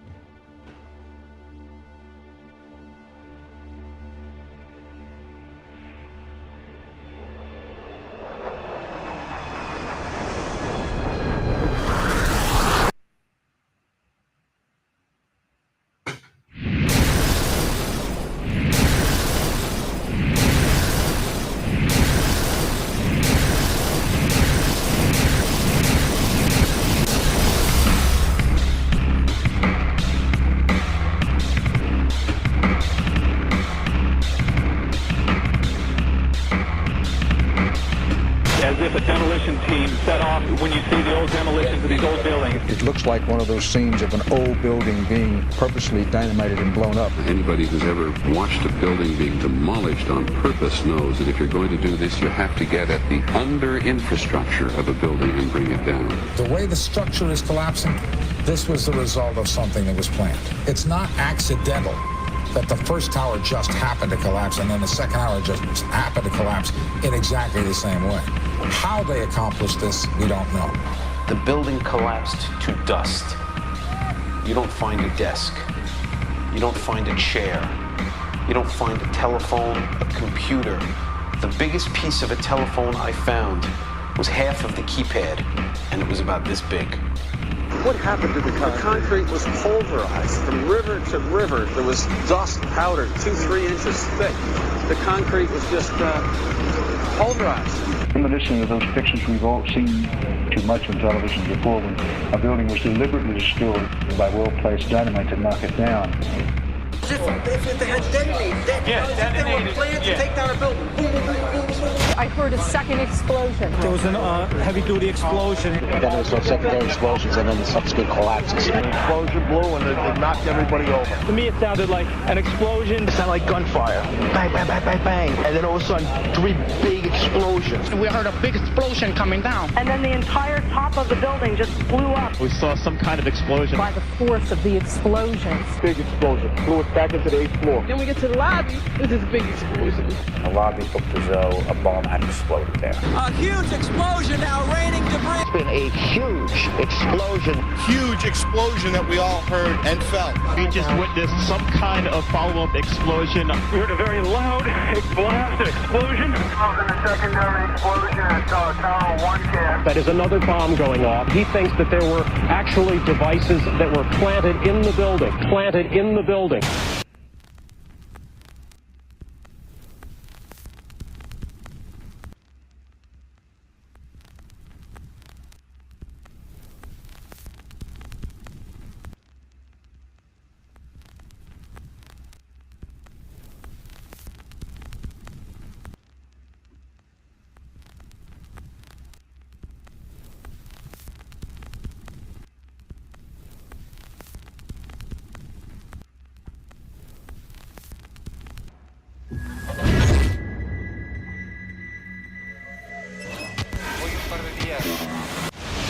I don't think anybody could have predicted that they would try to use an airplane as a missile, a hijacked airplane as a missile? Nobody in our government, at least, and I don't think the prior government that could envision flying airplanes into buildings.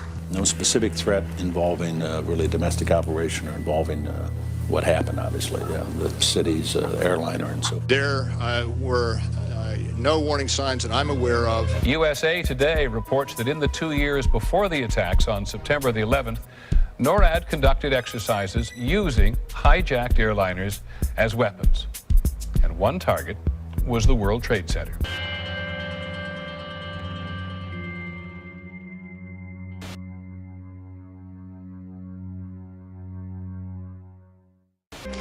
In confidential documents from the Philippines obtained by CNN, the plan was clear. He will board any American commercial aircraft, control its cockpit, and dive it at the CIA headquarters. Other buildings targeted the Pentagon and the World Trade Center.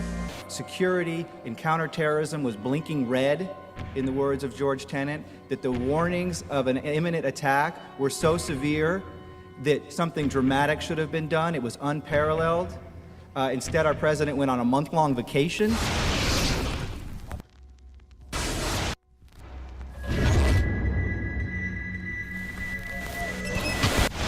The head of Pakistani intelligence at the ISI, Mahmoud Ahmed, requested Omar Sheikh to wire $100,000 to Mohammed Atta, who was the lead hijacker.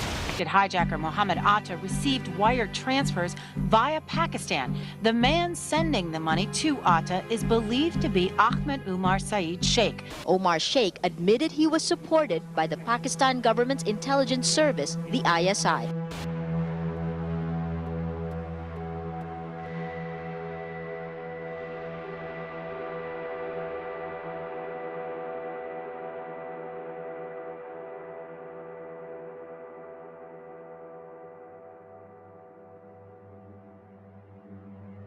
Although we are told that 4 or 5 of the alleged hijackers were on Of little practical significance, just like the 5-minute video pointed out. Why would somebody who's going to crash a plane into a building want $100,000? No idea. Maybe they needed it just to make sure they had all the funding for all their plane tickets or something. But still, you know, the notion that, again, it was that preposterous that anyone might fly planes into buildings, you know, like that was crazy. The funny thing is that the engineers for the World Trade Center came out and said, actually, we designed this building to be able to handle multiple strikes from planes because they were worried that it would happen. It's such a big plane. Sorry, such a big building. But, you know, but anyway, yeah, how is it of little significance, little practical significance who funded it? Like, especially since, again, remember, at this point, George Bush is walking around like holding hands with the Prince of Saudi Arabia, you know, through the park. And I'm going to get into that in the video I'm going to play later about the Saudi Arabian link. But anyway. each of the flights. If so, their names should have been on the flight manifests. But the flight manifests that have been released contain neither the names of the alleged hijackers nor any Arab names whatsoever. We know that the men who were supposedly the hijackers had their houses, cars, credit cards paid for by the U.S. government. They were, in truth, agents. Evidence was also apparently planted. The passport of one of the hijackers on Flight 11 was allegedly found in the rubble. Goes through the fireball, through the side of the plane, and comes down to the ground unscathed. But something happened. For 6 months, they reported they had this passport. Boy, we've got it. We've got the proof. And then the guy stood up and was alive. Several of these 19 men are still alive.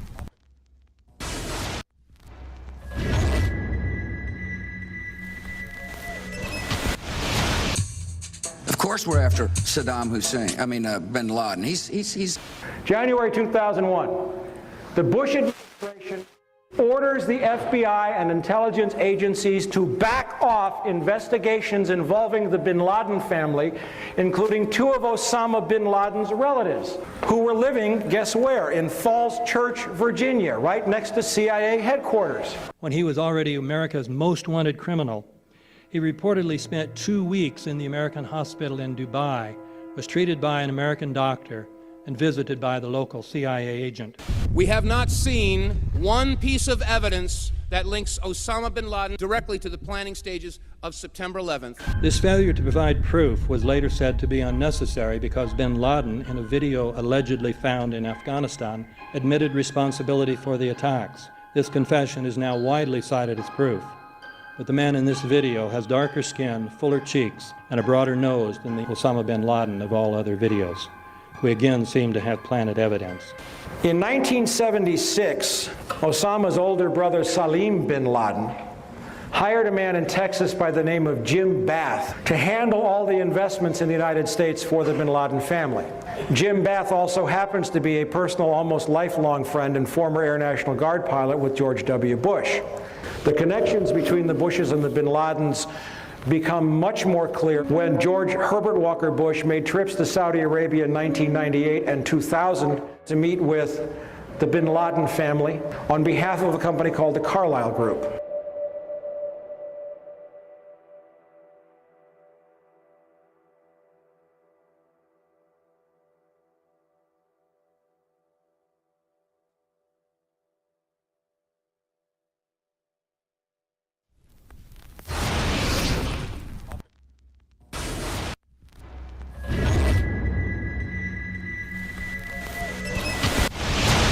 How could anyone fly a 60-ton, 125-foot wide, 44-foot tall plane through this obstacle course? The aircraft, before striking the Pentagon, reportedly executed a 270-degree downward spiral, and yet Hani Hanjour was known as a terrible pilot who could not safely fly even a small plane.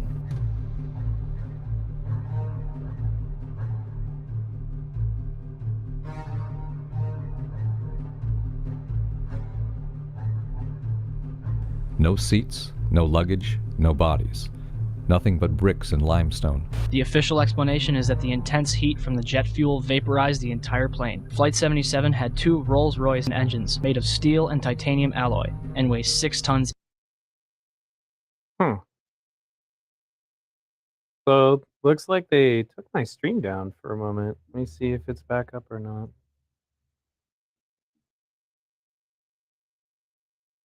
Restream it. Oh, stream suspended for policy violations. Wonder if they sent me a mail or not. This is all video that's available all the time. It says, streams are interrupted when copyrighted content is detected. What the hell? Zeitgeist has been up like from a bajillion people for a long time. What's happening? Well, our stream it's not down, it's just like there until like YouTube wakes up to the fact that I've paused the video or whatever. But I guess they don't want us to play Zeitgeist 1 for copyright reasons. And I'm like, I guarantee you the person I was playing that from does not own the copyright to that, because that's Peter Joseph's movie that other people re-uploaded like 1 million times. Let's see if we're back up now. But anyway, no, it still says it's down. Anyway, I mean, our audience can hear us, right? No, they can't. Still showing on Twitter like we're up. Yeah, I can try to look at it. But can you guys hear us out there? I don't. They're actually asking if I'm on Twitch and all that right now, but.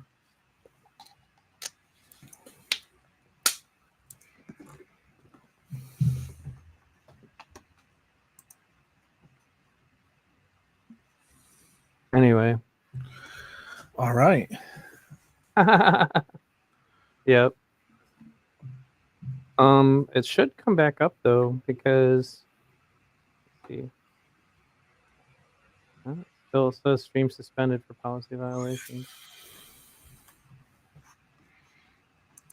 Well, that's too bad. I had one more thing to talk about that was important, but right. they're probably gonna make me make a new segment in order to put this up. I got sent a mail that says your stream was interrupted, but they didn't ban me. So like, it doesn't look like, they're supposed to just come back up, is what has happened in the past. But people do reaction videos and stuff all the time. I mean, how are with copyright material? Like, I have no idea. Which would make me wonder, like, how much of it is because, like, there's a little bit of Alex Jones, there's a little bit of this, and a little bit of that. I got to know that we're commentating on this, that we're reacting to it.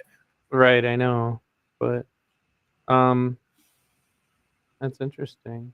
Well, it looks like it's still down.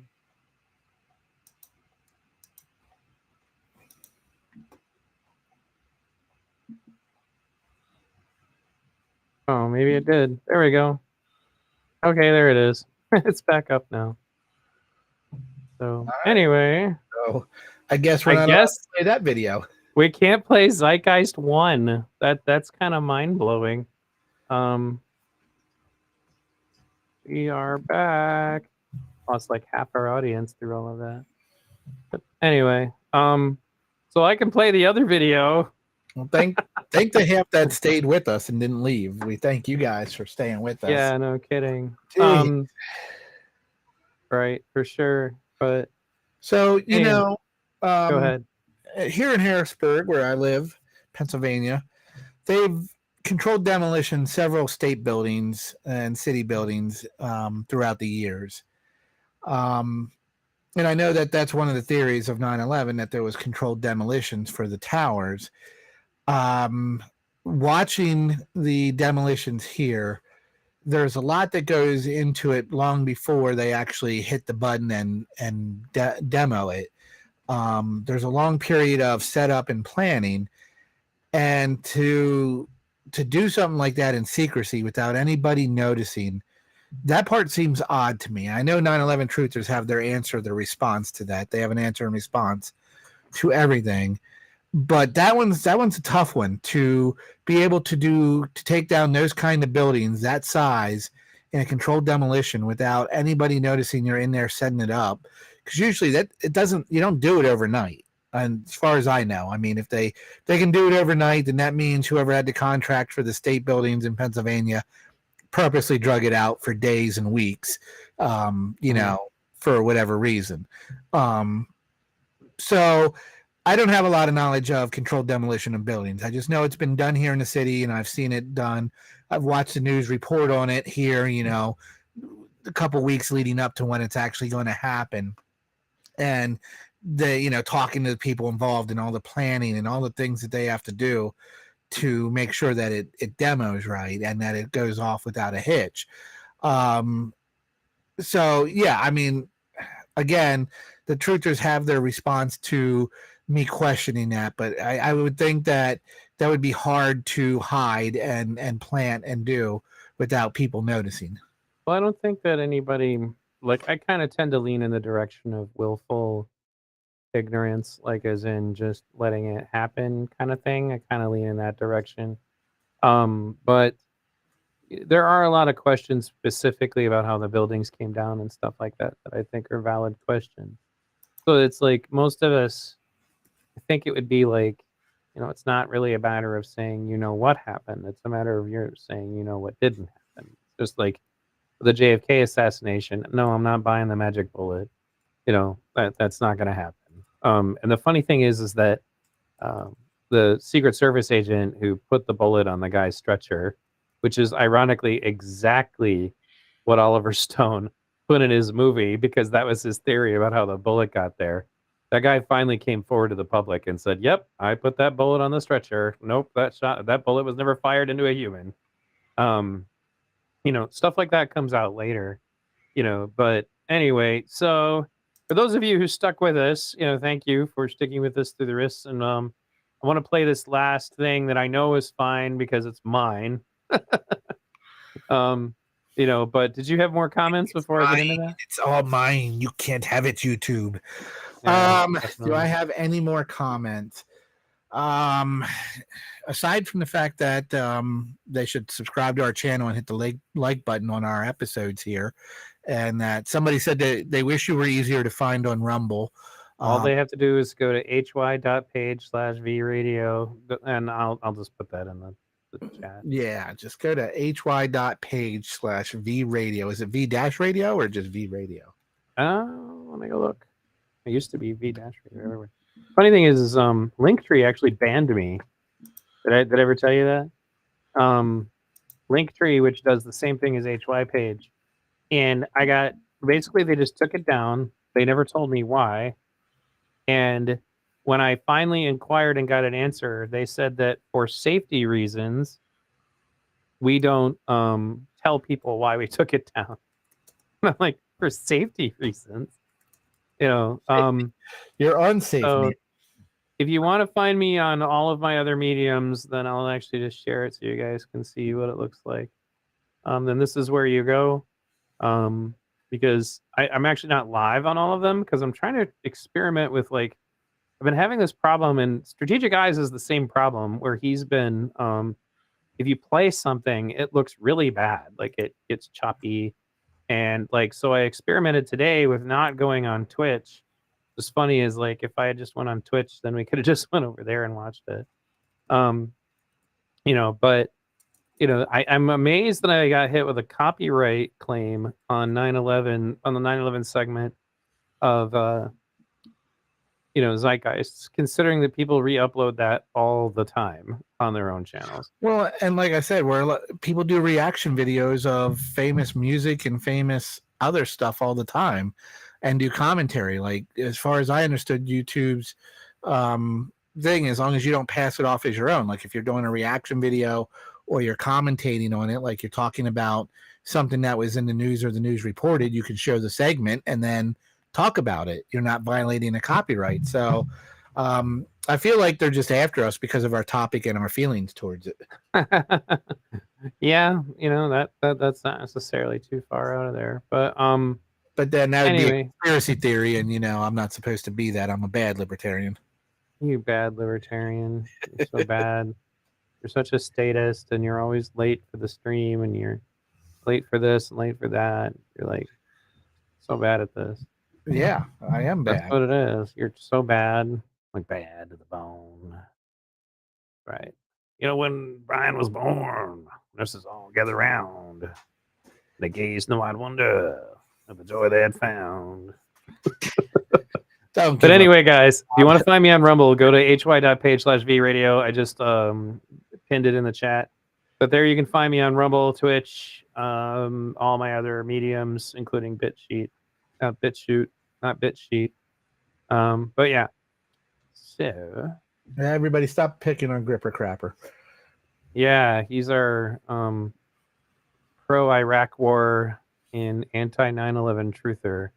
How did you find my show again, Gripper? I told you not to pick on him, and you went and picked on him.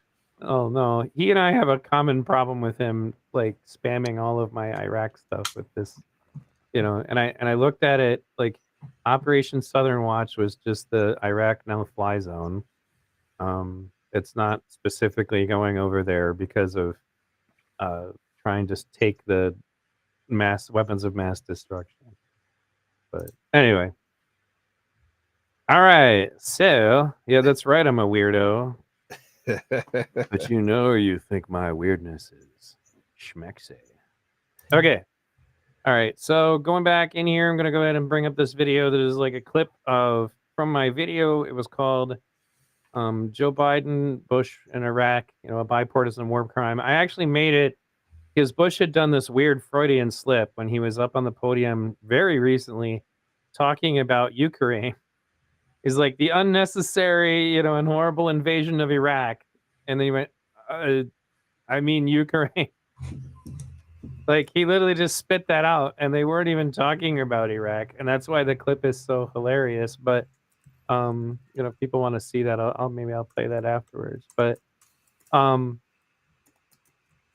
okay, so, un momento, por favor. En speaking my French accent. Vive la France. Right. With the Freedom Fries. Remember Freedom Fries, Brian? Yes, I was going to bring that up, actually. Freedom fries, Me not too. French fries, because France was against Iraq, so we needed to mock the French for being against Iraq. I was just like, Correct me if I'm wrong, but isn't French fries just? It's not based on the country, but isn't that the type of cut? It's Frenched fries. French fries? Yeah, it's the way. I don't know. Yeah, I don't think it has Okay. anything to do with the country. I think it's the way it's cut. It's the description of its cut. But you can look that up on your own. Do your own research on French fries. That's right. Freedom fries. All right, guys. So this is from my video, George Bush, Joe Biden in Iraq, a bipartisan war crime. Specifically about the involvement of Saudi Arabia that is only just now getting talked about. The Hill actually just did another video where they brought somebody on and interviewed him about this. We. You already went to the bathroom.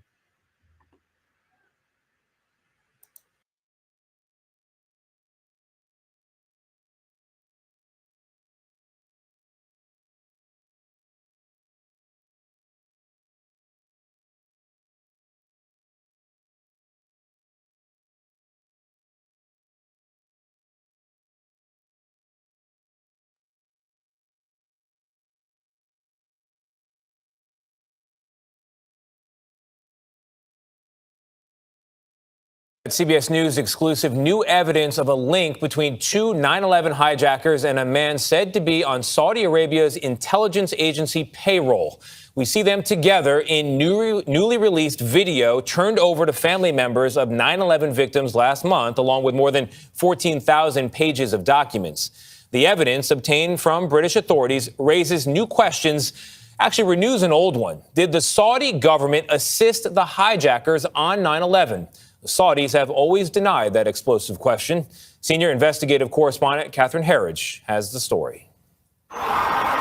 Less than 2 weeks after 9/11, these boxes of evidence containing personal notes and videos were seized by British police in Birmingham, England.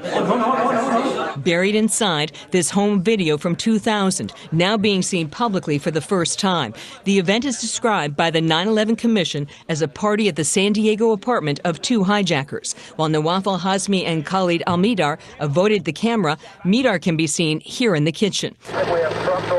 Their team would later commandeer Flight 77, slamming it into the Pentagon. The party's host, a Saudi national, Omar al-Bayoumi, who British police arrested after 9/11, and from whom they seized the videos and documents. 3 years after the attack, the 9/11 Commission said there was no credible evidence that Bayoumi believed in violent extremism or knowingly aided extremist groups. Though a newly declassified FBI memo from 2017 reports Bayoumi was on the payroll of Saudi intelligence, a fact that was not confirmed at the time of the 9/11 Commission report. I call him a facilitator because he helped them out. Last fall, CBS News sat down with retired FBI agents Danny Gonzalez and Ken Williams, who investigated the hijacker support network. Both now work for the 9/11 families. He helped them with apartments. He helped them with bank accounts. He was also an employee of the government of Saudi Arabia. Among the records, a notepad containing a handwritten drawing of a plane and mathematical equation that an expert said in a court filing could be used to calculate the rate of descent to a target.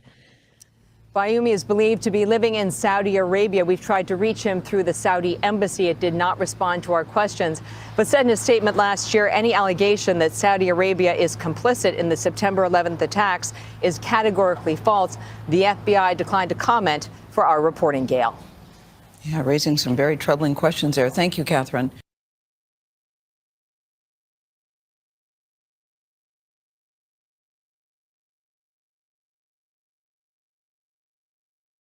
So in the rest of this, I go into Joe Biden's huge support for Iraq. But I do think it's relevant to go back to this. In contrast, Russian elections are rigged. Political opponents are imprisoned or otherwise eliminated from participating in the electoral process. Like Donald Trump. The result is an absence of checks and balances in Russia and the decision of one man to launch a wholly unjustified and brutal invasion of of Ukraine. Iraq, anyway. 75. The decision of one man to launch a wholly unjustified and brutal invasion of Iraq. The decision of one man to launch a wholly unjustified and brutal invasion of Iraq. So, like, a lot of people didn't realize, like, just how much Joe Biden was involved with the Iraq stuff. And Bernie called him out on it at one point. Let's play that real quick because it's not very long. Bernie. Senator Sanders, you have been attacking Vice President Biden's vote on the Iraq war, but you recently acknowledged that your vote to authorize the war in Afghanistan was also a mistake. So you've both acknowledged mistakes. Why should the American people trust your judgment more? Well, it's a little bit of a difference. On that particular vote, every single member of the House, including myself, voted for it. Only Barbara Lee voted against it. But what I understood from right away in terms of the war in Iraq, the difference here is that the war in Iraq turned out to be the worst foreign policy blunder in the modern history of this country. As Joe well knows, we lost 4,500 brave troops. Hundreds of thousands of Iraqis died. We have spent trillions of dollars on that endless war, money which should go into healthcare and education and infrastructure in this country. Joe and I listened to what Dick Cheney and George Bush and Rumsfeld had to say. I thought they were lying. I didn't believe them for a moment. I took to the floor. I did everything I could to prevent that war. Joe saw it differently. Vice President Biden. I was asked to bring 156,000 troops home from that war, which I did. I led that effort. It was a mistake to trust that they weren't going to go to war. They said they were not going to go to war. They said they were just going to get inspectors in. The world, in fact, voted to send inspectors in, and they still went to war. From that point on, I was in the position of making the case that it was a big, big mistake. And from that point on, I voted to, I moved to bring those troops home. At that first hearing, I said, and I quote, President Bush has stated his determination to remove Saddam from power. In the view of many in Congress, they share that view. And I am among them. Some of my own party have said that it was a mistake to go to Iraq in the first place and believe that it's not worth the cost, whatever benefit may flow from our engagement in Iraq. But the cost of not acting against Saddam, I think, would have been much greater.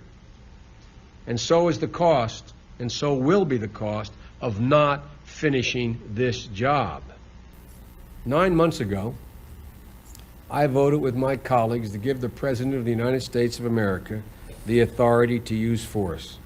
And I would vote that way again today. It was a right vote then, and to be a correct vote today. I did make a bad judgment trusting the president saying he was only doing this to get inspectors in and get the UN to agree to put inspectors in. From the moment shock and awe started, from that moment, I was opposed to the effort and I was outspoken. And I would vote that way again today. It was a right vote then, and to be a correct vote today. And I would vote that way again today. It was a right vote then, and to be a correct vote today. To launch a wholly unjustified and brutal invasion of Iraq.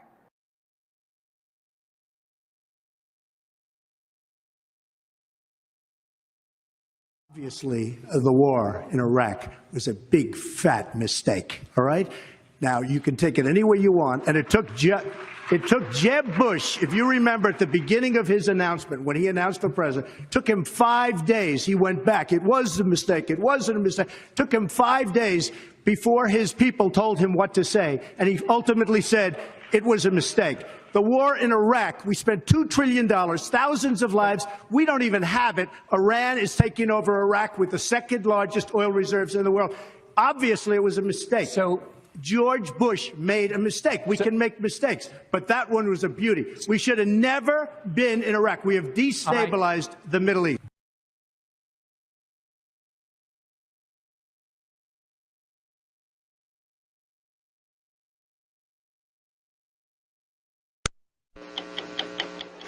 We have heard that 500,000 children have died. I mean, that's more children than died in Hiroshima. And you know, is the price worth it?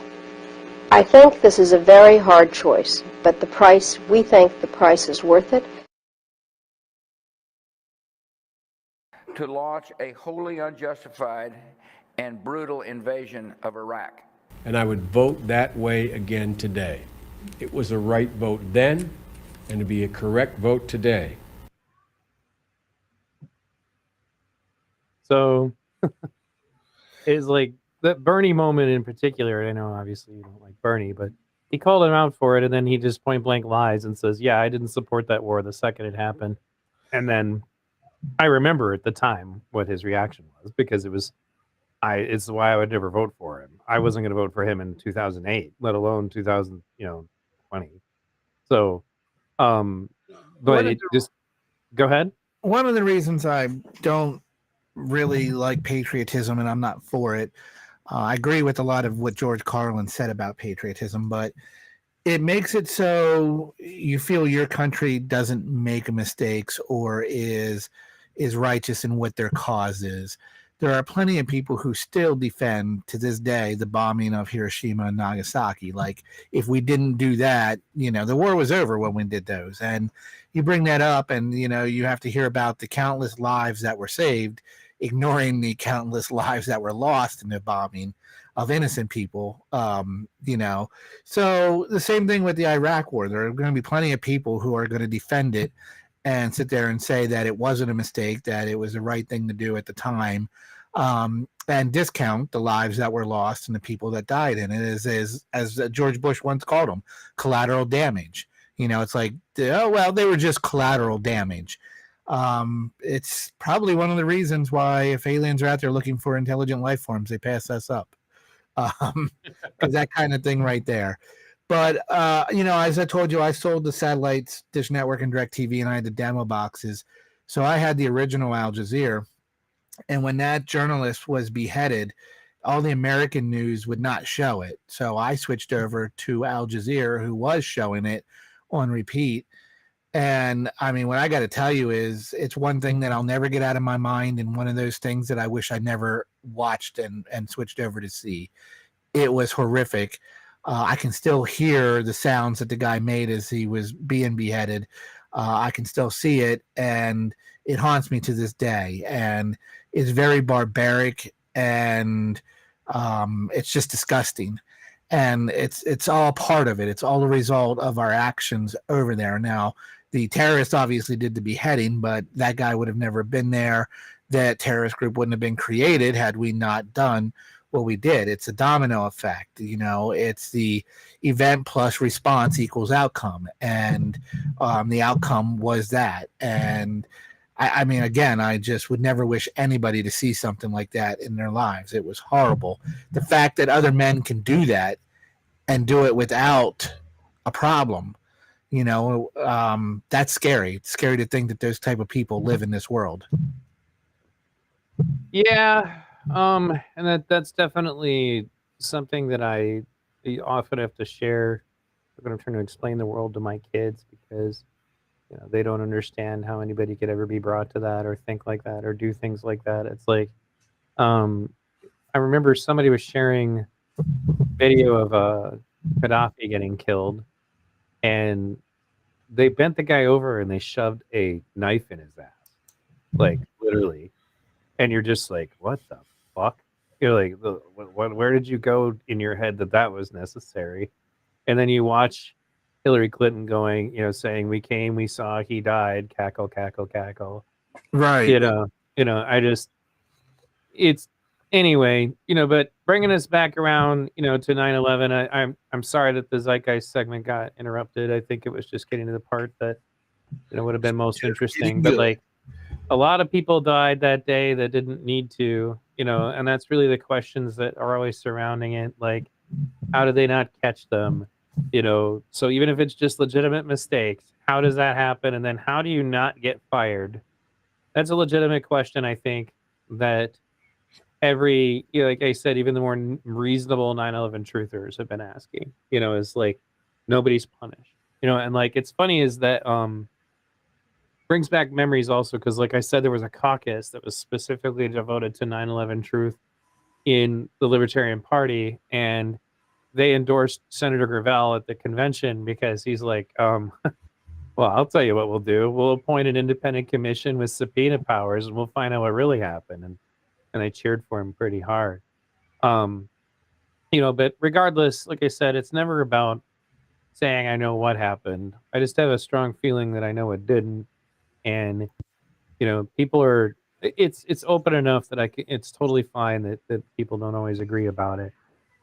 But in the end, as Peter Joseph pointed out in the movie, that wars going back for a long time frequently had some kind of false flag connected to them, and that if Iraq is not one of them, then it would have been the exception, because they gave several examples of the same kind of thing. In the fact that the majority of our wars are fought over corporate nonsense, that's actually what the book "What Is a Racket" by General Butler was about. Was that he, like, if you listen to the Marine Corps fight song From the Halls of Montezuma to the Shores of Tripoli, like it's basically describing all the different times that the Marines were sent abroad or United Fruit or whatever corporation wanted their stuff, so it does not, it would be strange that, at the very least, and then that's the other thing, at the very, very least, there were a whole bunch of people waiting with bated breath to have the excuse to go ahead and invade these countries and to engage in neoconservative policy. So even if it's just a matter, like when you watch the film No End in Sight, which is, in my opinion, the best documentary about Iraq, right after 9/11, Rumsfeld put down a memo saying, I need you to find connections between 9/11 and Saddam Hussein.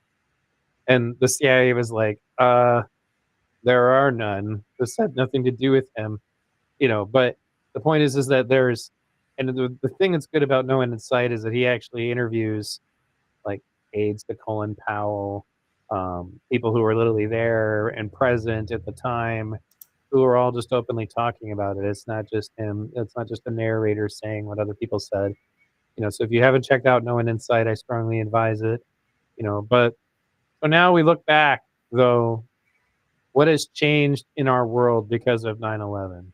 And the first thing that comes to mind is getting in an airplane, taking your shoes off.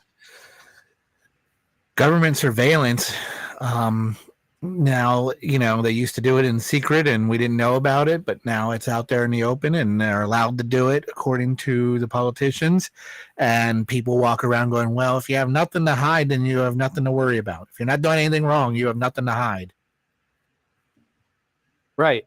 Well, yeah, and the surveillance thing is, Snowden blew the doors open on that one, but, like he goes so far as because he knows what they have going. He'll rip the microphones out of his cell phones, and then he just plugs in a headset because he knows they can hear you. And we always used to joke about that during like the early Ron Paul radio days. It's like, somebody's probably listening to me right now, and if you are, fuck you. Right. That's what we used to say, because don't forget the police labeled us all suspected terrorists because we were anti-war. And pro Ron Paul. Pro Ron Paul, right. Yeah. You're for the Constitution and freedom, you must be a domestic terrorist. Right. Yep. That fits it perfectly. But white they're easy to identify. are, they have the American flag flying. Oh yeah, or the "Don't Tread on Me" flag. Right. Jesus, that's so stupid. Have you watched that video? Because like the woman, like is like literally the kid's mom is like, you realize you're wrong, right? Just goes over the history of that "Don't Tread on Me" flag, Godson flag, I think it's called. Anyway, but then the other emphasis of it that I often point out to people, when we go back to January 6th, is their obsession with the idea that it was somehow going to take over the government. Antifa attacked DNC headquarters literally the first day Biden was in office, broke the windows down, and they were passing out flyers with a burning White House. It's long been that organization, or whatever we're going to call it today's objective, to overthrow the government. They're not even quiet about it when you talk to them under the right circumstances. But there's no emphasis on that. There's no interest in that. And I think probably largely has to do with just they're probably more co-opted. I think they probably have more control over what goes on with Antifa But anyway, so this has been a good conversation. It's kind of a downer that we got interrupted, but overall, though, guys, if you haven't seen the first Zeitgeist film, the segment about 9/11, I think is one of the better compilations of a lot of different documentaries on the topic, and, in particular, like I said, there's a clip where guys like talking about how his wife thinks he's safe and he's not. He's stuck in the building and, the building is hot and arid and they're waving out the door, trying to hopefully see if maybe somebody can grab them, but it's really no way, and then you hear the building start to rumble and he screams, "Oh God." And that's the last thing you hear of him. And that guy's thick New York accent saying that is still stuck in my head to this day. So I hope that that's one of the reasons I said, I was like, man, I've done a lot of shows about 9/11 back in the day. And I'm like, we really want to do another one. And then that clip about, another angle on the Pentagon was interesting, but it also comes back to what we discussed in our last stream, which was, we're being goaded. We're being pushed. They're hoping that somebody with patriotic beliefs finally goes and does something Timothy McVeigh-ish. So don't let yourself get talked into doing it, because they want to label any kind of concern about what the government is up to as terrorism. And don't allow yourself to fall out of that. Recognize that as much as you think you would feel satisfied with the idea, well, it would feel so good to just go ahead and do something about this tyranny in the country. It's like we said last time. Where would we be politically right now if there wasn't a January 6th, right? Where would we be politically right now if there was no 9/11, right? The world would be a very different place. So anyway, been at this for a couple hours. Did you have any final thoughts? My normal. Obviously, I want to thank everybody for being a part of the show today. You know how much I love the interaction in the chat room and everybody part of that. If you haven't hit the like button on these videos, then we need you to do that, because that helps show your support. And we always encourage you to paste the links on social media and encourage people to listen in and help us grow the show, because without you, we can't grow. And if you haven't gone over to Liberty Unleashed yet on YouTube or Rumble and subscribed or followed, then I'd appreciate if you do. And as always, it's been a great show with you, Neil. Easy topic to come up with as the day kind of dictated it, but worthwhile topic, something to relive and talk about and revisit. So, as everybody says, never forget 9/11. Hopefully that doesn't mean just the people who died on 9/11, but the government involvement in these things and how nefarious the government can be when it comes to stuff. So let's never forget that as well.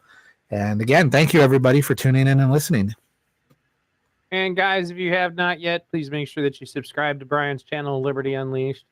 Because he is going to do his own content any minute now. I'm very close to getting my documentary done, so that's coming out soon. We'll premiere it. We'll talk about it on one of our shows. We'll set a premiere date. We'll throw a party. It will be great. So, and I was hoping. Yeah, I think so. I mean, why not? I finally got my own content back up, not just hijacking your show. Well, how do we throw a party when you live on the other side of the country? Are you going to order me a pizza and have it delivered? Well, I could do that for you, but you've never heard of a virtual party? Oh, yeah, virtual party. I'm not doing it if you like pineapple on your pizza. Not happening, so don't even say it. That's actually a joke in our Discord, is that you're only allowed to personally attack people if, one, they like grunge music, or two, if they like pineapple on their pizza. I'm sending you a Nirvana CD and a pineapple pizza for our party. So the Nirvana CD will be a coaster. I will scratch the shit out of that. Anyway, thanks again, everybody, for tuning in today to V Radio. If you have not yet, please go to hy.page/V Radio. There you will find me on Twitch, BitChute, Odyssey, Rumble, all of those places. You can also, if you would like, you enjoy this kind of content, and obviously like, share, subscribe, ring the bell, help me out with the algorithm, because the algorithm doesn't like when people do things like Report the Truth. They hit them with copyright strikes for stuff that it doesn't belong to the person I was showing it from.